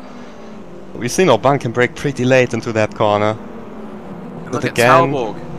Talborg up the outside, and as they go around the curbs, and Talborg just got to saying, drive straight around the outside, saying, I've had enough of this, see you later, and there he goes, he's got it done. So Talborg absolutely flying around the outside of Jimmy Hughes. That's more like it from the Iceman, a bit more pace to them. And look at the gaggle of cars behind. They're all getting out amongst each other. It's Orban, Talborg, Hughes, Oswald, Verva, Silva, Carvalho, and Luis Fernandez up in there as well. They are Hughes goes for it against Talborg. Hughes gets a tag as he gets inside the Talborg. He's now being challenged by both Verva and Osserklint as they come through. And also at the back of that queue are both Ryan Walker and Miguel Cardozo. It is 3rd down to 12th. Practically nose to tail. Where would you find anything else in sim racing like this? Incredible battling so far. As now Orban heads the tail. Heads the tail. What are you saying, Scott? Get your words together. Orban continues in front ahead of Talborg, and this huge train of cars continues through as Talborg running a little too deep. That gives Hughes a look up the inside. Van der Velde's out of the race with a disconnection, so unfortunately he will take no further part. But look at this gaggle of cars. This is awesome. This is TPS racing at its best, Rob. Close racing with these minis, and they're certainly putting on quite a show already in the first couple of laps. Yeah, it's great, and I think Hughes is still in a great position, even though he just lost the position to Torvak. Oh, someone in the wall. That's Monroe. John Monroe, young Scotsman. Well, THR have had some less than stellar fortunes so far, and that's certainly not going to help with John Monroe's fortunes. The 23 car, I'm sure, will lip, and he has missed the pit exit, so effectively he's too late. He could have dashed into the pits, but he feels there's enough life left in that car to carry on. We have also, of course, now we're down to just 15 cars, and oh yeah, that's permanent damage. Now suspension damage or something, or a cut tyre for John Monroe, and that will see him take no further part in the race. Either that or he will struggle around to the pits, but there is certainly more than meets the eye in terms of damage on that car, and he will have to try and struggle around at the back of the field. But look at how close the mid-pack is. They're still squabbling away, and it's still headed up by Matty Orban. We've got a breakaway 3-car pack between Orban, Talborg and Jimmy Hughes. Gus Verver leads the rest of the pack up in 6th, but he's under massive pressure from Silver down towards turn 7.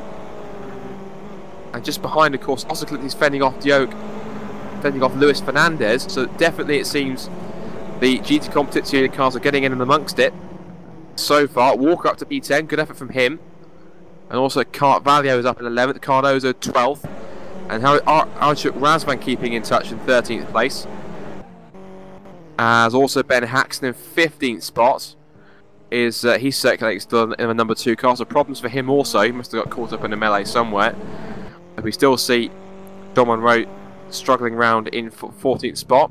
Quickly looking towards the front. And Patrick again starting to gap his teammate now through the end of lap number 4. Nearing coming across line in 2nd place. Klaus Neuring, he doesn't have a TPS podium yet. He's just new in this season, just joined TPS, and he's doing a brilliant job. He's just running there very, very comfortably in 2nd place, and he can even almost keep up with Paul Patrick, so that's a great performance from him so far. And Talborg trying to force Orban wide. He tried to put him off the apex through turn 1. But Orban says, not on your life, bucko. That's not going to happen anytime soon. And Talborg, I'm sure, who's incredibly experienced, he's certainly not going to appreciate that going forwards. It looked like Talborg's brake lights were flickering throughout the corner. I'm not sure if this disadvantages him, as Monroe is now out of the race. We just look behind this battle, of course. Hughes is keeping in touch in 5th. Gus Verver holding on to 6th position. Of course, he's being tailed by the 4-car group headed by Silver, with Ossiclint and Fernandez and Walker in touch. Then we've got Carvalho, Cardozo and Razvan also battling amongst each other. So even though it's a small pack, just 14 cars left in the race, so the realistic is 13 as there goes Cardozo. Come on guys, let's keep it 14 cars in the race. Gives Carvalho a nudge, and Razvan's trying to tip him round on his rear axle. What are they doing? This is they should just keep calm a bit, you know. They're all in the points. They should, you know, show a little bit more respect. It's fast and frantic in the virtual minis. I'm not sure calm and collected are 2 words in a virtual mini driver's vocabulary, I think, because they're not exactly keeping calm and collected. As you can see, Jimmy Hughes bouncing across the grass on the exit of the corner, and still Talborg giving them plenty of headaches. Certainly putting him under enough just to keep the Opton Sim Racing driver under enough pressure to start worrying about exactly how this race is going to play out. To come towards the end of lap 5, the gap at the front between Patrick and Nearing is 1.8 seconds, so certainly Patrick is holding on. But as you rightly pointed out, Rob, of course, Klaus Nearing is yet to score a TPS podium. He can claim one here today if he stays exactly where he is, and he does have the measure of the rest of the field. Talborg looking to the outside down towards turn 1 and looking to try and get the cutback through the middle of the corner. But Orban has enough grip to hold on. There was a lot of tyre smoke in the background.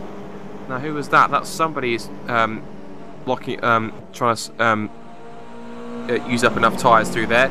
And now Talborg thinking about possibly trying to make a dive down towards turn 4.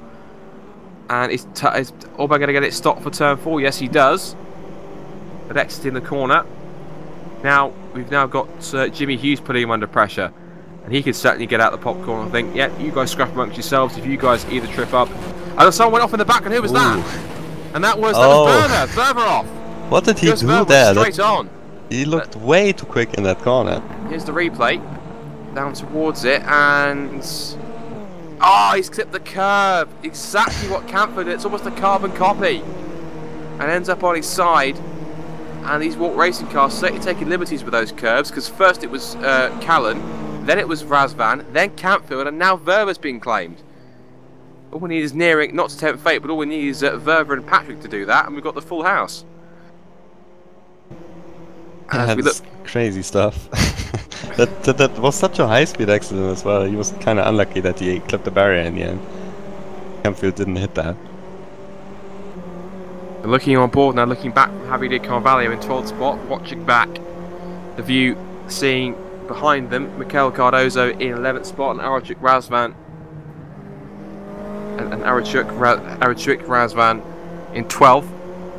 Paul Patrick, new fastest lap of the race, 150.227. I'm pretty sure that's the fastest lap that he managed in qualifying at last for this race alone.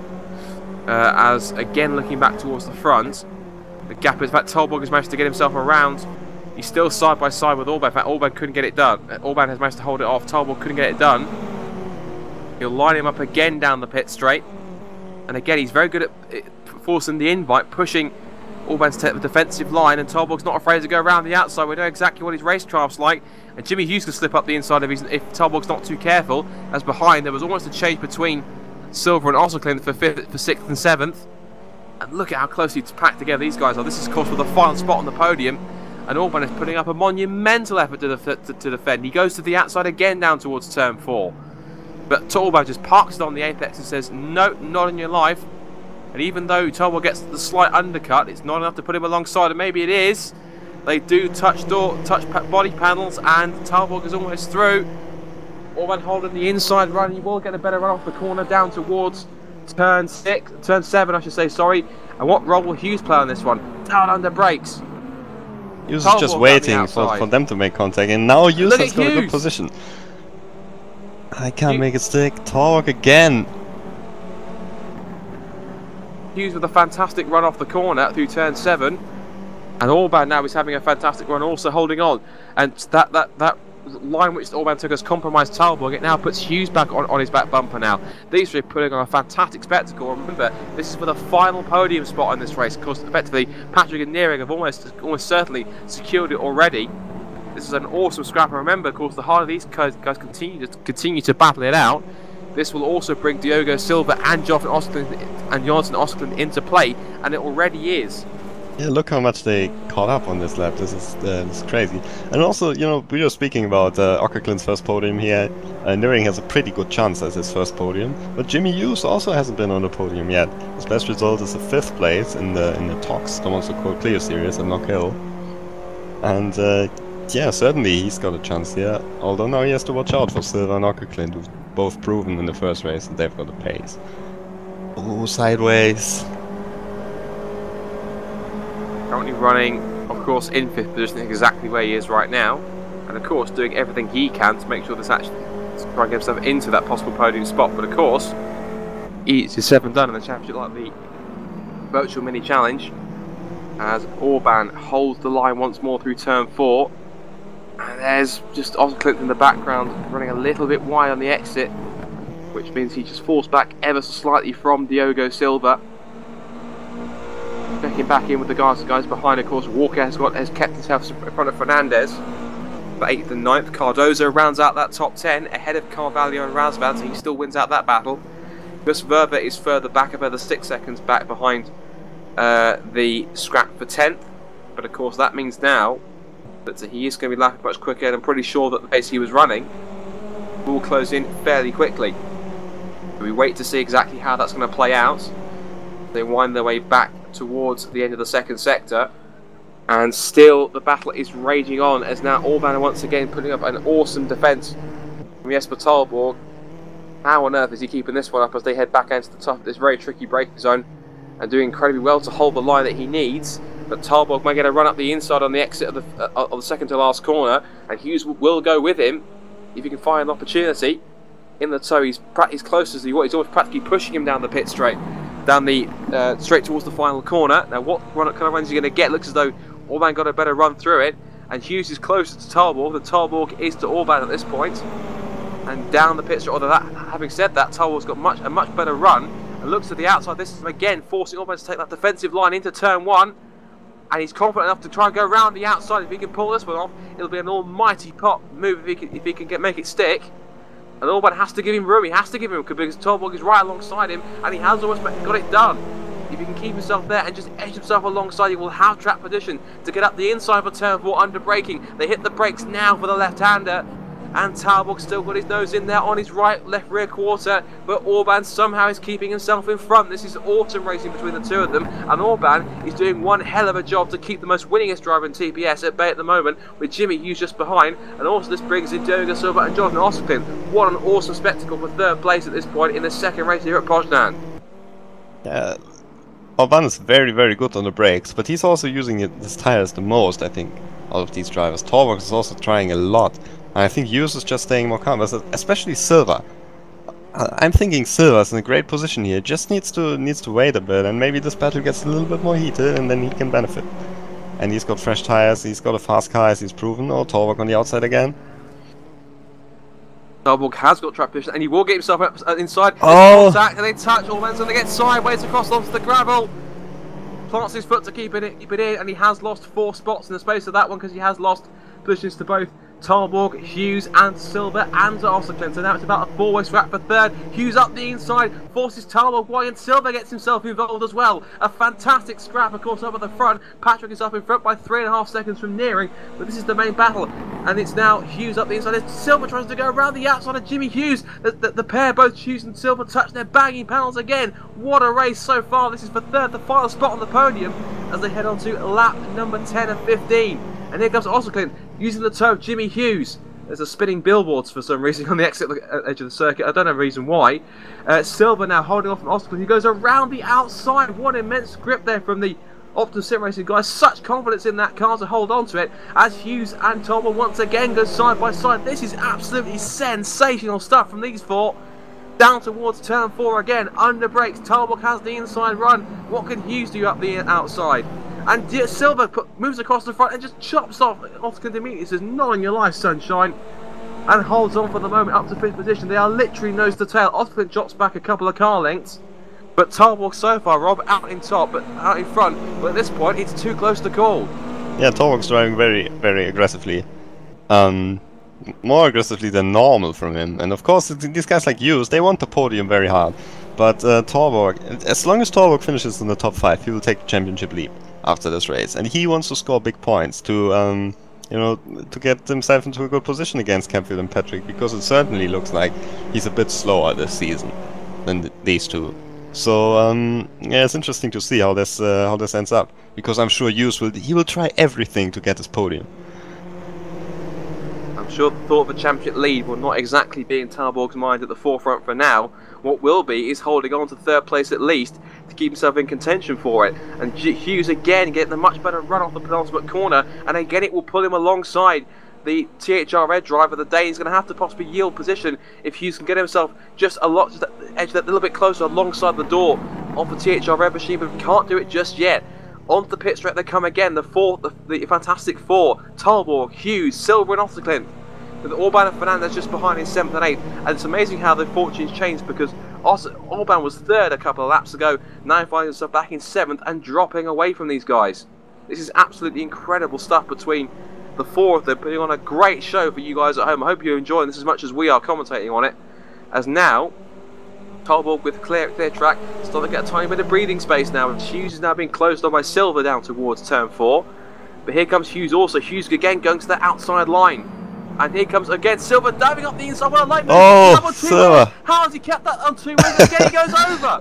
Almost. How on earth did Diogo Silva's car not go over? That is incredible car control. That was just a bit too ambitious from Silver. You know, he tried to go on the inside of Hughes and just tried to force his way through. And there was really enough space for him, so I think he's lucky to get away with it, still in the top 10. I realised it was time. Seems like Torborg can't really break away though. I've seen the brake lights once again earlier this laps. And yeah, Hughes can stay with him, Osterklint stay with him as well. And you know, Osterklint, maybe he would like a 2nd podium. What is pretty incredible is that, well, for one, we've been watching a replay for a while. My apologies for that. When we skipped forward back to proper live action, and again, Jimmy Hughes, he knows what's at stake here. Torborg wants points to take the championship lead. Jimmy Hughes wants his 1st ever TPS podium. These guys both want it as much as each other, and Hughes again is a tiny bit sideways through the final corner. His brake lights flicker on again from Torborg. I wonder if that's possibly a problem with his brake pedal, because that wouldn't have happened on purpose unless he's Torborg's not want to do anything like brake testing, so that's certainly not deliberate. Maybe a possible problem with his pedals, as Javier Carvalho has to make a long pit stop, possibly for an incident that he's made. He's back in 13th. We have lost also Ben Haxon during all the action, as Jimmy Hughes now pulling alongside Jesper Torborg once again. He's done it a couple of times now. Can he dive up the outside this time? Brakes a little bit, brakes enough to hold on for the moment. and Oscar is still in P5. Orban's closed up once again into P6, staying with these two, and Hughes trying to get the inside run down towards turn 5, but it won't happen just yet. This is awesome stuff. They know exactly what's at stake here. They're pushing each other tooth and nail. They're pushing each other as hard as they dare. An awesome fight so far on lap 12 and 15 here at Poznan. And again back into turn 7. And Tolborg just sweeps across and holds the line ahead of Jimmy Hughes. Opton Sim Racing will be loving this result for points-wise. 5th and 6th for Ostlint and Orban. They'll obviously want it to be more. And of course they know that if anything happens between these two, of course, in front of them, it could be even turn into 3rd and 4th. And what a result that would be for the team. As behind, it's 7th and 8th with Fernandez and Diogo Silva. He really only has himself to blame after that very crazy incident where he put himself way up onto 2 wheels for about 5 million years rather than 5 seconds. Such a long time he was up there, but somehow kept it on all 4 wheels and landed back safely once again. But he has dropped way back into 8th position and he's really fallen away. Fernandez is on the back of. Well, he was in fact, but yeah, the two Opton. In fact, what's incredible is that all 3 of the GT Competizione cars now run in position order, now in 7th, 8th, and 9th together. With Ryan Walker also rounding out the top 10. So that's 3 Opton Sim Racing cars in the top 10, as it is for GT Competizione. So strong points all round for those two teams. As we continue to watch this battle for 3rd position, we cannot take our eyes off it. And Talborg currently getting an advantage now as Arthur Clint's just closing a little bit through turn 1 on Jimmy Hughes. Maybe if Arthur Clint attacks Hughes now, that would be enough for Torvald. It's not enough now. Hughes can still close the gap, but when Arthur Clint's trying something, then yeah, the gap could become bigger pretty soon. They follow each other lives down once again. Talborg in the grey and red THR machine. Jimmy Hughes in the predominantly red and black car with the rapid switch sponsorship on the side in 4th. Then the 2 white and black Opton Sim Racing cars of Osserklint and Orban. As Talborg has to cut across, and that almost compromised Jimmy Hughes, and it kind of has, because here comes Osserklint up the outside to take 4th place. He's already taken 1 podium. He could put himself in contention for another. And Osserklint just slots back in behind, but it has possibly given the chance for Orban to get up the inside of his teammate on the exit. Hasn't done it just yet. And Luis Fernandez just creeping up behind these guys, as here comes Osserklint again, has another look, possibly forcing Hughes to make a mistake and go wide. They almost both go wide together. Orban stays in 6th position as they come under brakes for the chicane. And through the second to last corner onto this long straight that brings them back towards the long right-hander that is the final corner. And now we'll see exactly what kind of a run that Hughes can hold on to. And if there's anything that Orban can do, Oskerlint can do, I say, my apologies, can do to try and close in. He takes a wider run, which means that the exit for Hughes was much tighter, but even so, it gives straight line advantage to Hughes in that Mad Kate racing machine. And even though Oskerlint looks out on the run down towards turn 1 to put himself into Hughes' mirrors, can't get the job done so far, and he is having to try and hold on the best he can. And quick checking at the back, up at the front of the race, we haven't talked about either of them. Paul Patrick has a 6.8 second advantage over Klaus Niering. First and second is practically assured. This position certainly isn't, as these 4 still scrap amongst each other, Rob. This is a great fight, and it seems as though that, again, fighting amongst each other is now allowing Talborg to just streak away and hold on to a 3rd place. As we said, that's enough. He will set the championship lead if he stays exactly where he is for another lap and a half. Yeah, that's a very good position for Torvald now. He managed to get away from Hughes, and they're battling behind him, so I think he's pretty safe in that position. But let's see what Ockerklin can do. This is running a little bit too deep. It might give Orban the run up the inside, but again, just up the front and dives it straight up the inside. Look at that huge gutsy move on the exit of turn 8. And somehow Jimmy Hughes kept it in front. That's incredible stuff. But here comes again Oskerlin up the inside. And there's nothing really Jimmy Hughes can do apart from sweep across the outside. He'll have the inside run for the next left-hander. And Oskerlin trying to get the switch back on the exit. And can he get it done this time? They're coming up towards the final lap, and look at this. Fernandez is up in this mix as well. And Hughes is now kind of bulking them all up at the moment. They're almost concertinaing up. It's a concertina effect. And Hughes now realises that Talborg has bolted and run away at this point.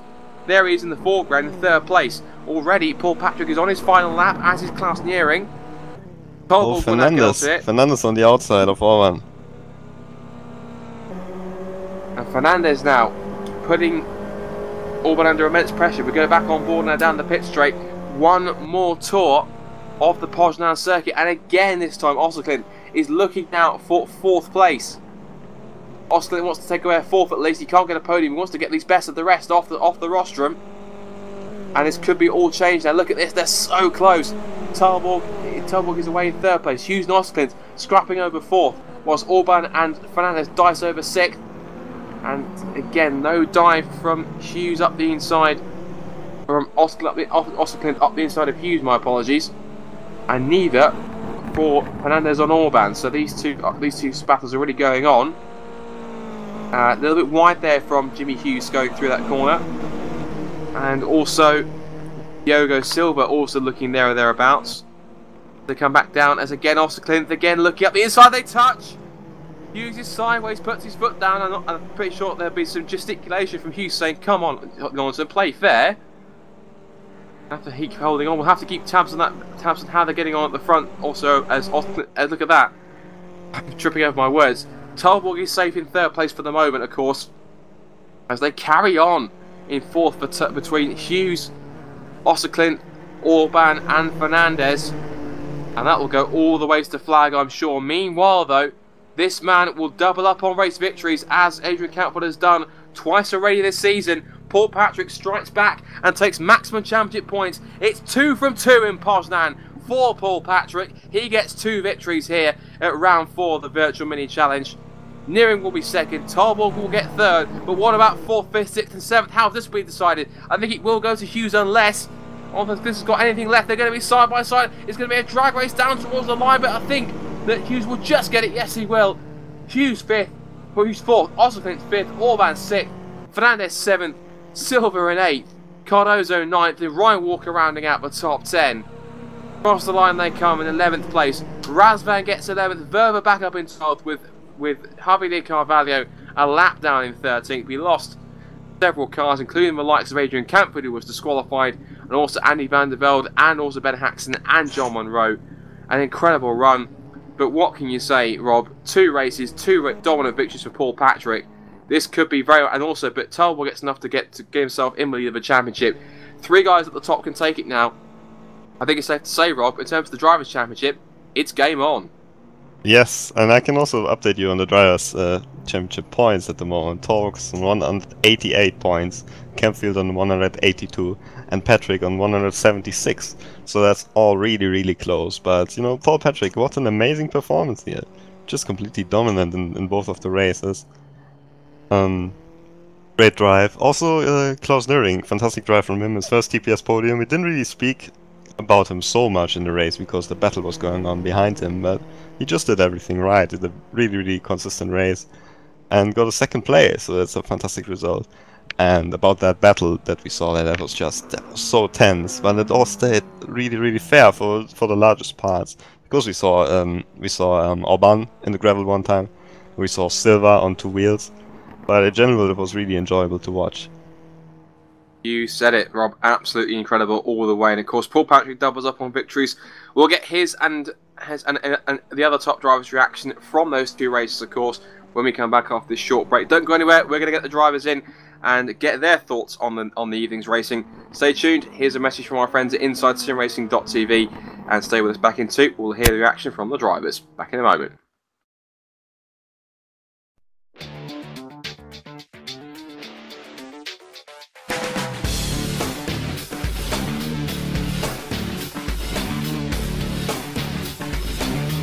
InsideSimRacing.tv, the fastest show on the internet. Sim racing news and reviews since 2007, with new shows every week.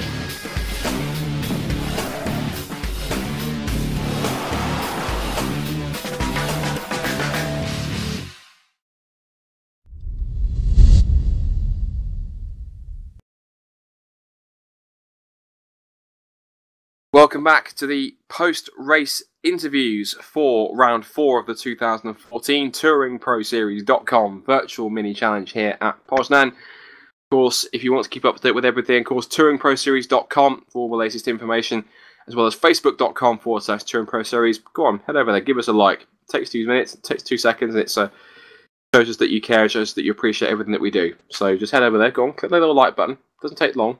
It is free, doesn't cost you anything. And either does it cost you to follow us on Twitter, twitter.com/Touring_Pro, or for that matter, subscribe to us on YouTube, youtube.com/Touring Pro Series. All of the races and all the broadcasting full, including this one and future broadcasts going forward, are going to be uploaded in full for you to watch at your leisure. You get to see some of the best virtual touring car racing in sim racing right here with TPS. So, I think it's about time we talk to some drivers, don't you? So we're going to start off, of course. We've been invaded once again by a plethora of different drivers. Of course, there wasn't that many drivers competing tonight. Only a maximum of 18 cars on the grid at one point. But we're going to do our best with the drivers that we have. We're going to start, of course, with the man who has practically dominated proceedings, a pole position on the front row start, and 2 race victories for Paul, Patrick, and Paul. That's almost the perfect weekend, isn't it? And effectively, that puts you right back in the championship hunt. Just talk us through, of course, race 1, where Adrian put you under some immense pressure until, of course, you made that mistake. Yeah, I needed that after the cock up I made in the last race. So I needed 2 good results here, and I knew Adrian, like being away and stuff, he didn't practice that much, but he's still done a good job. And this track is really difficult to get away because of the slipstream. I was putting in some really good times, and he was just staying there, just annoying me, and I just saw him roll over. So I'm lucky to admit he drove really well. So. And of course, in that first race, you were withstanding immense pressure from Adrian, and of course, you saw him go up on two wheels and eventually onto his roof. If you got a chance to see that in your mirrors, what was that like? What went through your mind when that happened? Was it humorous? Was it kind of just shocker that it happened to Adrian? I mean, what was going through your mind at that point? I was pissing myself. It was hilarious, but then I felt bad for him because, like, you never want to see that. I don't want to win a race that way. But yeah, like, I mean, if it was the other way around, and that, he'd be laughing as well. So. Excellent, I love that. Instead of being concerned, he finds it incredibly funny that his teammate ends up on his roof after hitting the curb. That's fantastic. And of course, race 2, of course, surprisingly, of course, no Adrian Campbell because he got disqualified after missing the start. But from there, of course, with Klaus as your rear gunner, again, a fairly easy run to the flag, wasn't it? No, we had it all going on. I don't know if it was because the server got restarted, but we actually qualified on a bog standard setup, and I was wondering why I didn't have any brakes. And as we realised that, I only just made it to the grid anyway, but a second left, and Adrian just missed out, and that's the reason why, is because we were messing around with that and just missed the start. Basically, I was lucky to get in. Now, of course, with the results you got this one, of course, it means that it puts you right back into the championship hunt between yourself and Adrian, and of course Jesper as well. So, with this kind of form, of course, I mean, how difficult or how easy is it going to be to carry that form into the next round at Cascavel? I mean, obviously, it's a Brazilian circuit, of course, as we've had mostly last year, of course, with the circuits that we had with Game Stock Car. So, I mean, in terms of the pace that you can show there, of course, I mean, how much momentum is this going to give you going forwards, going to the next round, of course, and how likely is it you're going to be able to keep it up? Well, I mean, there's nothing between me and Adrian speed-wise. We just, I don't know how we get down to the lap times we do sometimes. We just keep, pushing each other, and there's really nothing in it. It just depends on who does a better job on the night, I suppose. And just want to say good job to Klaus Nyring as well. I think it's his first podium in it. And Mr. C and walk racing. Absolutely. And of course, going forwards, it means that you'll be able to challenge forwards, and hopefully we'll see you once again taking more victories. You've managed to get a couple more back on your teammate, and I'm sure we'll see you do a lot more. But for the time being, Paul, a pole position, a front row start, and 2 race victories. Great job tonight. You are, I think, to be fair, you've been a class of the field tonight, and of course, going forwards, we wish you the best for Cascavel. Thank you. There's Paul Patrick, of course, race victor, and we're going to hand it over to Robert, who I believe possibly has the man that finished in second place in race 2, and that is Klaus Nyring. Yeah, Klaus, your first podium in TPS, and I think in this round you really showed what you can do in this car. So how was it for you? Well, it was a bit surprising to be honest. I did some good practicing earlier today, but I was really surprised when I got my time in the qualify, and even more surprised I was able to somewhat keep up with Paul Patrick in the beginning of the race. In the race before, in race 1, you were in a pretty intense battle with Gus Verwer and Mate Orban. So how was that? That's what the mini cars are all about. I mean, the fun part about these cars is how close you can race them, and like small bumps and stuff, and it doesn't really matter too much. It was really great, especially with Gus by my side, so to speak. So, what do you expect from the upcoming rounds? Seems like you've picked up some pace here, definitely. Well, I don't know, to be honest. It was sort of like a one-off that I was so fast. I haven't been this fast before in the series. But I think it's all down to the team, to be honest. Good support from the team, and Master C, as we call him.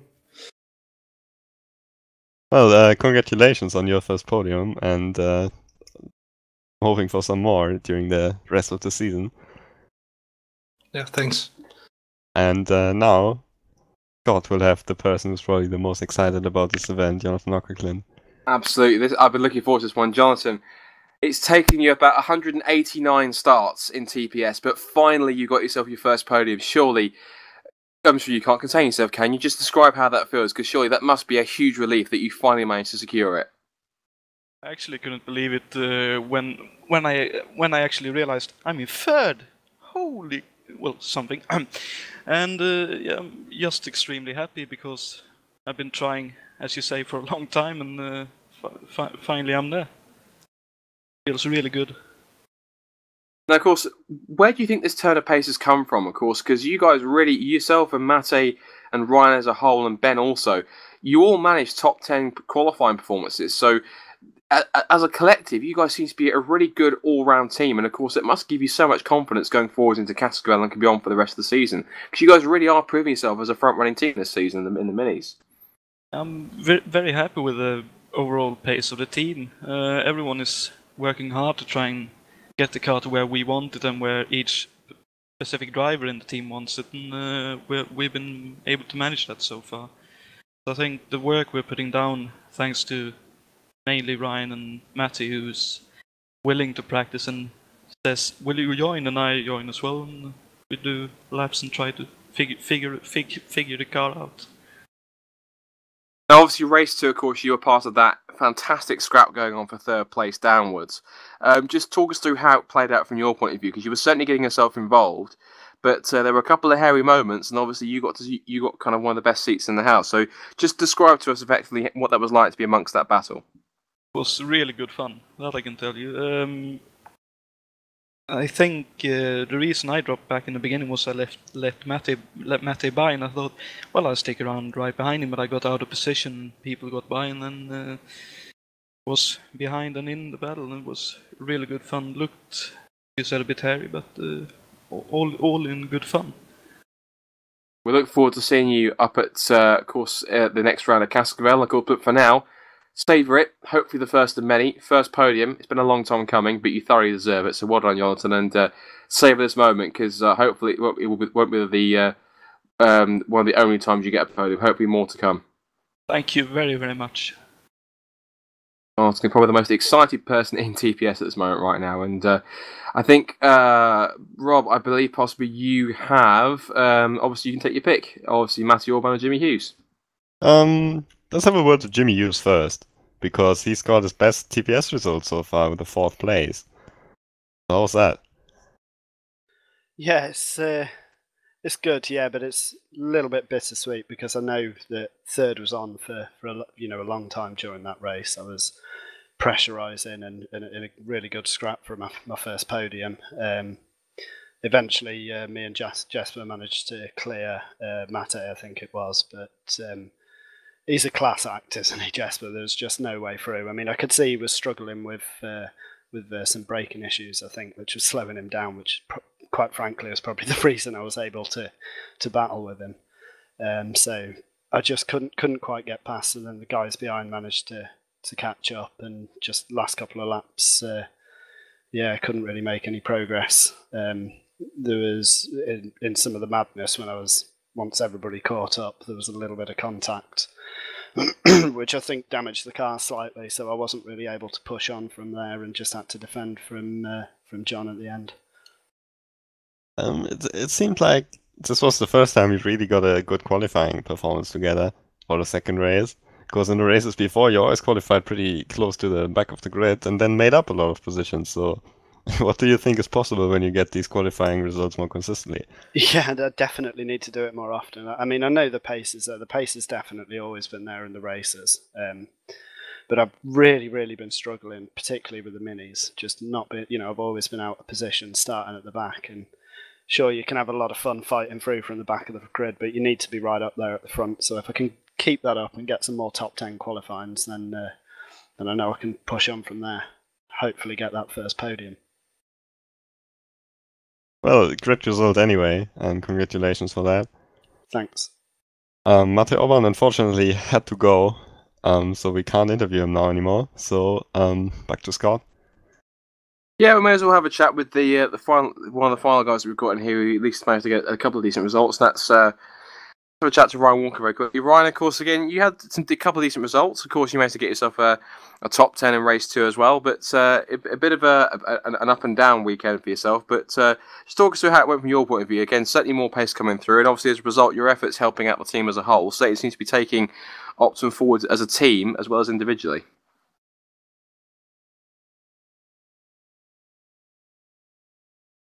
I had my mic muted. Happens to the best of us, don't worry about it.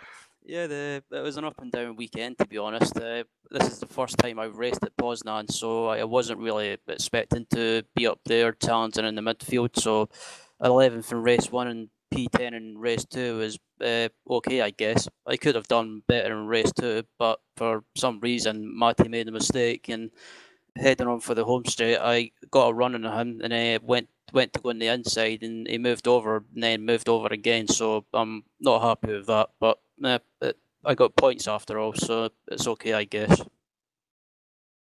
Now, of course, we know that you're someone who usually races or prefers a rear-wheel drive car, or predominantly, I've seen from when you've done sim racing, mostly endurance. So is it, obviously, when you make the switch from racing a predominantly rear-wheel drive car or a prototype in something like a Mini, is it difficult to make a transition like that, or is it fairly simple? Are you one of those kind of all-rounders that can jump into anything and be reasonably quick from the get-go, or does it take a while to adapt from being behind the wheel of an LMP2 prototype to a small mini like this, especially switching from one sim platform to another?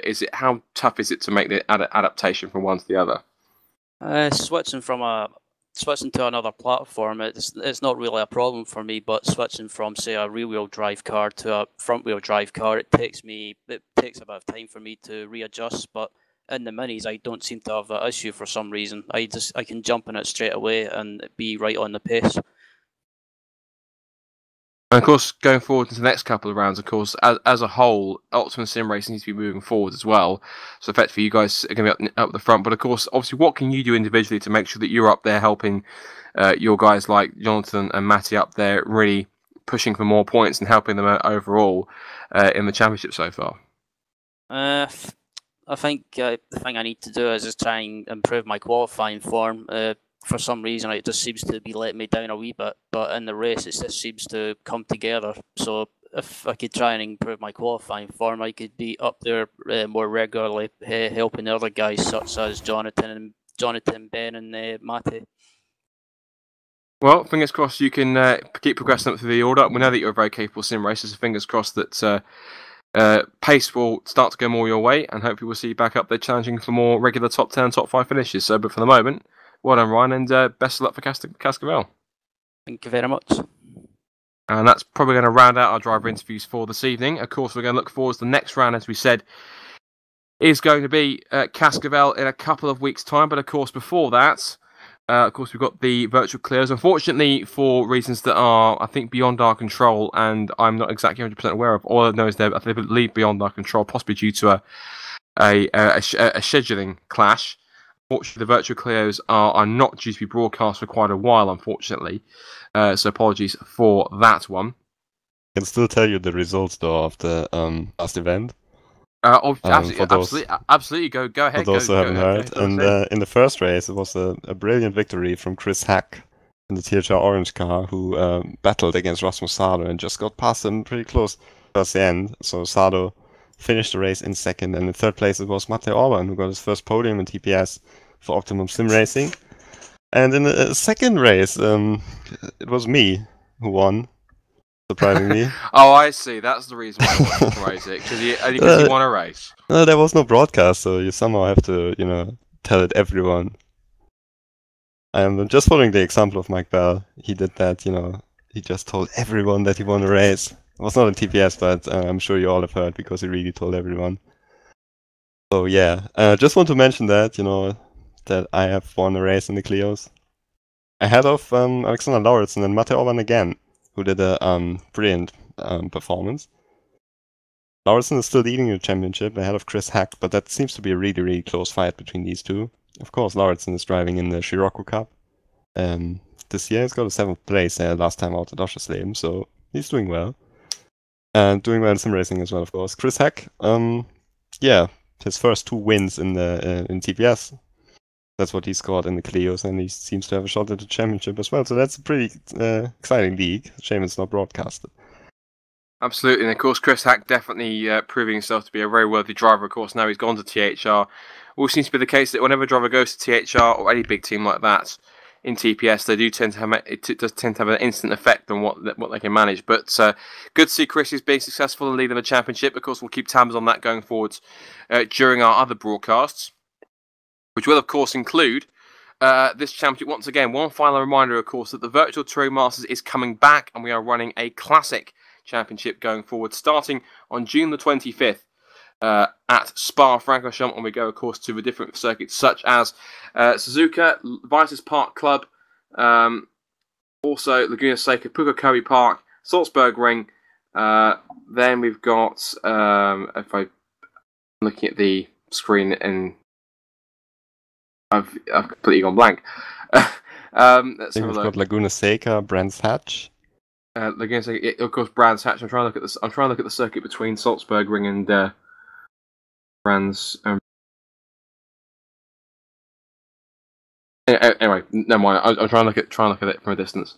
But Salzburg Ring, of course, Brands Hatch up in there, and of course, season finale, which will be as ever at Mount Panorama. That is our racing across the summer and going into the autumn. And anyone who has R-Factor, if you have R-Factor 1, go ahead and get yourself the Touring Car Legends mod, which is the glory days of the Group A touring car era, possibly, in my opinion, the best and most infamous era of touring car racing, touring car Formula racing out there in Tin Top history.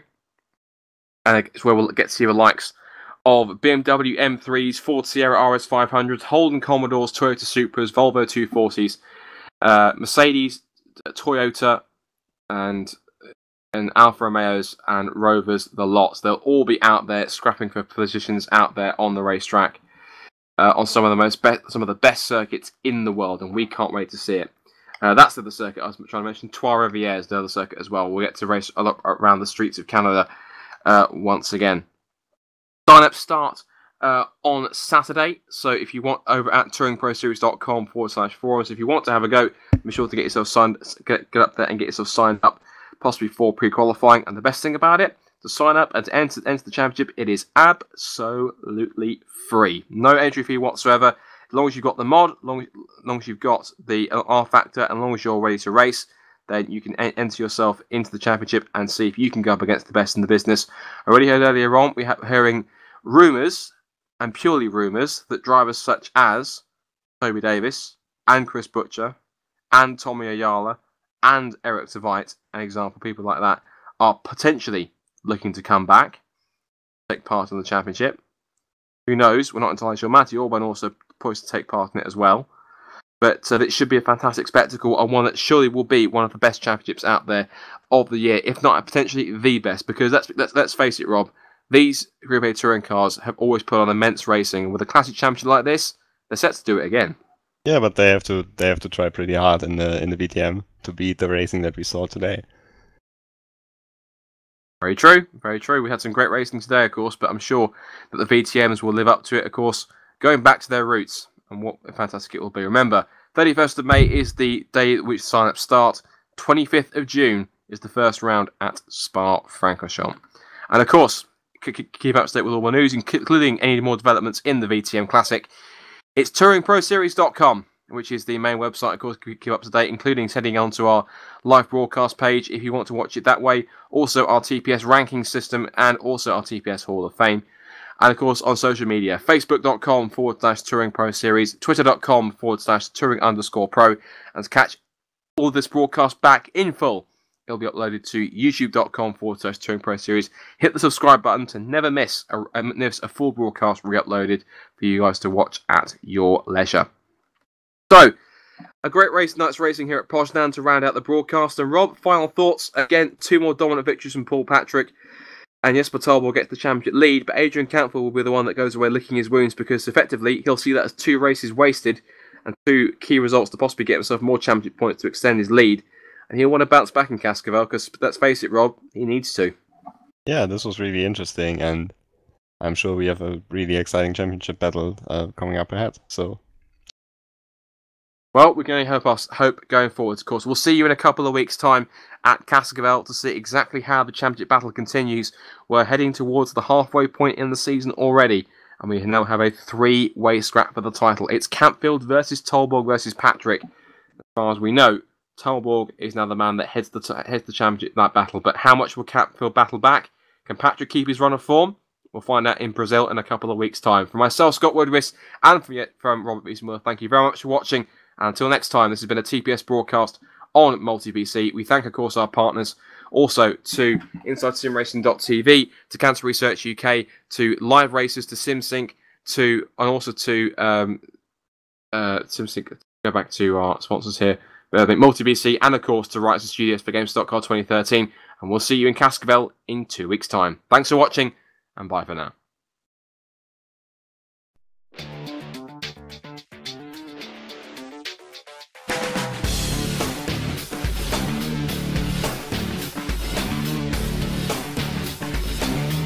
InsideSimRacing.tv, the fastest show on the internet. Sim racing news and reviews since 2007, with new shows every week.